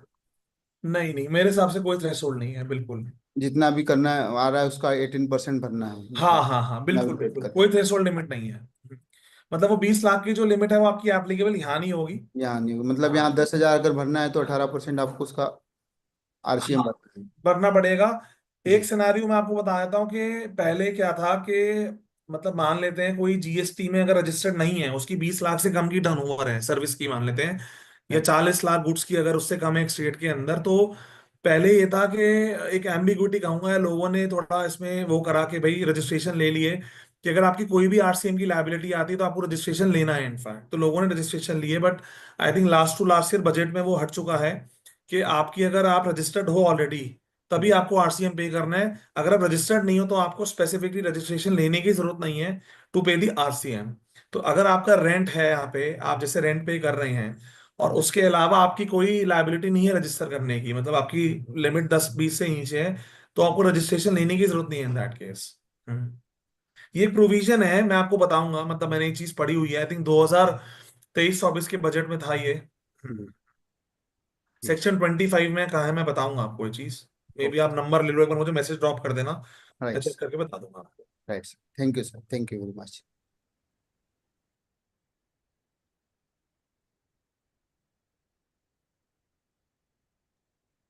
किसी और सदस्य से कोई क्वेरी हो तो प्लीज। अंकित जी, मैं पूछना चाहती हूँ, जी जी जी जी जी। जैसे मेरी एक फर्म है, उसका हेड ऑफिस तो मेरठ में है, यूपी में हाँ ही, जी। और 3 जो ब्रांचेस हैं वो भी मेरठ में ही है मेरी। एक मेरा उसमें वेयर हाउस है, 2 तो वेयर हाउस है, और एक मेरा होलसेल बिजनेस वेयर हाउस है। तो क्या मुझे लेना पड़ेगा उसमें आईएसडी? तो वेयर हाउस, तीनों वेयर हाउस से सेल तो होती है? हाँ, तीनों वेयर हाउस से सेल होती है, या मेरठ से ही जाता है माल वहां पर, नहीं, अभी हेड ऑफिस से ही माल जाता है? जीएसटी नंबर आपने कैसे ले रखा है? मतलब आपने एक सिंगल जीएसटी ले रखा है, सबके लिए अलग अलग जीएसटी नंबर है? सिंगल जीएसटी है सर। तो फिर आपको आईएसडी ब्रांचिंग लेने की नंबर, जरूरत नहीं है। आपने एडिशनल प्लेस ऑफ बिजनेस दिखा रखा होगा ना? रिटर्न मेरठ ही जाती है सबकी, सब ब्रांचेस की रिटर्न मेरठ ही जाती है। सिंगल रिटर्न जाती है ना आपकी, 3B और 1 जो है नहीं, कंसोलिडेट होके? हम वो अलग अलग ब्रांच की, हम उसमें बिलिंग जो होती है एक ही जगह आती है, और एक जगह से हमारी रिटर्न मेरठ से ही जाती है, 1B एंड 3B भी। मैं वही कहना चाह रहा हूँ, आपका जो सारी चारों ऑफिस के लिए जो जीएसटी नंबर है वो एक कॉमन जीएसटी नंबर है, राइट? जी जी सर, बिल्कुल बिल्कुल सर। आपका एक प्रिंसिपल प्लेस ऑफ बिजनेस होगा, 3 एडिशनल प्लेस ऑफ बिजनेस होंगे। जी जी, एडिशनल 3 हो गए हमारे। उसके अंदर आपको नहीं करना, क्योंकि सारा इनपुट अब आपको एक ही जगह आएगा, कोई दूसरा जीएसटी नंबर तो है नहीं आपका। थैंक यू सर, मेरे तो बिल्कुल टेंशन हो रही थी, मेरे एक तो मैंने लेट ज्वाइन की मीटिंग, तो बिल्कुल सिर पे से उतर रहा था कि क्या करूं। नहीं देखिए, थैंक यू कॉन्सेप्ट मैं सर। आपको बताता हूँ, ये जो टोटल कॉन्सेप्ट है ना, ये सिर्फ एक प्रिंसिपल पे बेस्ड है, जो कि है डेस्टिनेशन बेस्ड कंजम्पशन टैक्स। जो जी पूरा जी आपका जीएसटी वो इस कॉन्सेप्ट पे बेस्ड है कि डेस्टिनेशन बेस्ड, हर एक स्टेट को उतना इनपुट मिलना चाहिए जो वहां पे जो कंज्यूम हो रहा है एक तरीके से। भाई अभी क्या होता है करंट सिनेरियो में, इस अमेंडमेंट के पहले क्या था, कोई भी कॉमन इनपुट सर्विस थी वो एक ही स्टेट में जा रही थी हेड ऑफिस के अंदर, जी राइट? मोस्टली किसी भी स्पेसिफिक ब्रांच को नहीं जा रही थी। मान लेते हैं बैंगलोर हो गया आपका ब्रांच, बॉम्बे हो गया, चेन्नई हो गया। तो जी, अल्टीमेटली क्या है, जो वो सर्विस है वो कहीं ना कहीं वाली ब्रांच भी कंज्यूम कर रही है, लेकिन जो एंटायर इनपुट है वो दिल्ली को मिल रहा है हेड ऑफिस को एक तरीके दिल्ली से। को मिल रहा है। तो मेन पर्पस अगर आईएसडी का डिफरेंट यहाँ डिफरेंट पे तो, स्टेट में अगर मेरी ब्रांच है तो मेरे को लेना पड़ेगा? अगर आपकी दूसरी स्टेट में ब्रांच है तो आपको बिल्कुल लेना पड़ेगा, डिफरेंट बिल्कुल। स्टेट में है तो लेना पड़ेगा। हाँ बिल्कुल बिल्कुल थैंक यू बिल्कुल sir, thank you, thank you बिल्कुल। So nice of you sir, thank you. Right. किसी और सदस्य की कोई क्वेरी हो तो प्लीज। पृथ्वी सर, आप सर का थैंक्स करिए, उसके बाद राष्ट्रपति। जी सर, धन्यवाद धन्यवाद अंकित जी। सभी को नमस्कार। उपकाश वेबिनार के 276 एपिसोड में सफल आयोजन में हम सभी का मित्रों का स्वागत करते हैं। वेबिनार के हमारे आज के जो आज के मुख्य वक्ता जो है सरस्वती पुत्र आदरणीय सीए सार्थक Garg ji, thank you sir. जिन्होंने आज हमें अपनी उनकी सुंदर सी वाणी में बहुत सरल तरीके से और बहुत अच्छे से समझाया। थैंक यू सर, थैंक इसके यू। लिए हम आपका, हमारे मित्रों की ओर से, हमारे संगठन उत्तर प्रदेश कर अधिवक्ता संगठन Lucknow, tax bar association Chhatarpur, Narmadapuram Harda जिला टैक्स बार एसोसिएशन तथा हमारे वेबिनार से जुड़े समस्त अधिवक्ता मित्र मातृशक्ति की ओर से आज के इस आयोजन के ज्ञानार्जन के लिए आपका बहुत बहुत धन्यवाद देते हैं, आपका बहुत बहुत आभार व्यक्त करते हैं। धन्यवाद गर्ग साहब आपका। थैंक यू सर, आप लोगों का भी धन्यवाद सर, मुझे यहाँ बुलाने के लिए और अपने जो भी व्यूज हैं वो बताने के लिए। धन्यवाद सर। हम माता सरस्वती से आपके लिए कृपा प्रार्थना करते हैं, आप पर कृपा बनाए रखें। बहुत बहुत थैंक धन्यवाद you sir. Sir, thank you. Thank you, thank you. Webinar के सुनिए संध्याकालीन समापन सेशन को आगे बढ़ाते हुए हम हमारे जो प्रथम वक्ता है हमारे आदरणीय सीए अजय कुमार जी अग्रवाल जी का, उनका भी बहुत बहुत हृदय की गहराई से आभार व्यक्त करते हैं। सर धन्यवाद आपका, आपने भी हमें आज बहुत अच्छे से इनकम टैक्स के बारे में ज्ञान अर्जन किया। हमारे समस्त अधिवक्ता मित्रों की ओर से आपको बहुत बहुत धन्यवाद, आभार आपका। Thank you sir, thank you sir. समस्त thank you sir, thank you very much. इस समापन को आगे बढ़ाते हुए हमारे आज के हमारे मित्र जो परम मित्र हैं हमारे अंकित गर्ग जी, उनका भी बहुत बहुत आभार व्यक्त करते हैं। थैंक यू अंकित साहब, नमस्कार। आगे बढ़ते हुए हमारे शैलेश विश्वकर्मा जी, उनका भी बहुत बहुत हृदय की गहराइयों से आभार व्यक्त करते हैं।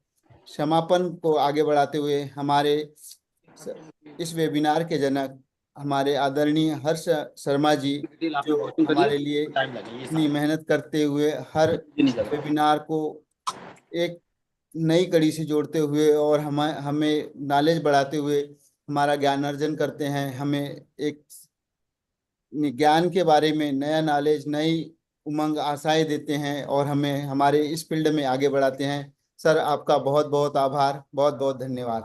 Thank you sir, thank you very much.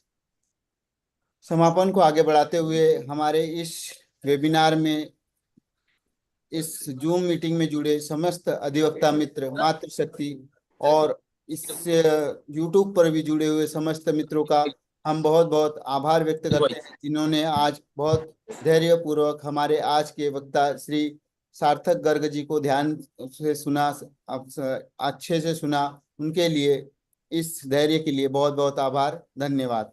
समस्त मित्रों का धन्यवाद। समापन की कड़ी को हम आगे बढ़ाते हुए हम हमारे राष्ट्रगान के लिए सभी से विनती करते हैं कि अपने स्थान पर खड़े हो जाएं राष्ट्रगान के लिए। राष्ट्रगान। जन गण मन अधिनायक जय हे भारत भाग्य विधाता, पंजाब सिंध गुजरात मराठा द्राविण उत्कल बंगा, विंध्य हिमाचल यमुना गंगा, उच्छल जलधि तरंगा। तब शुभ नामे जागे, तब शुभ आशीष मांगे, गाये तब जय गाथा।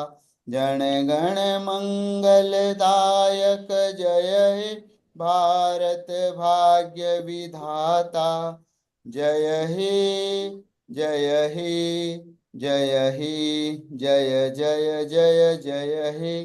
भारत माता की जय।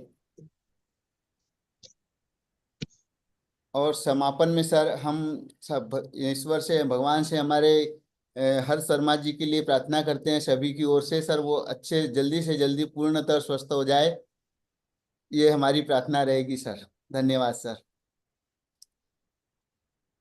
Thank you sir.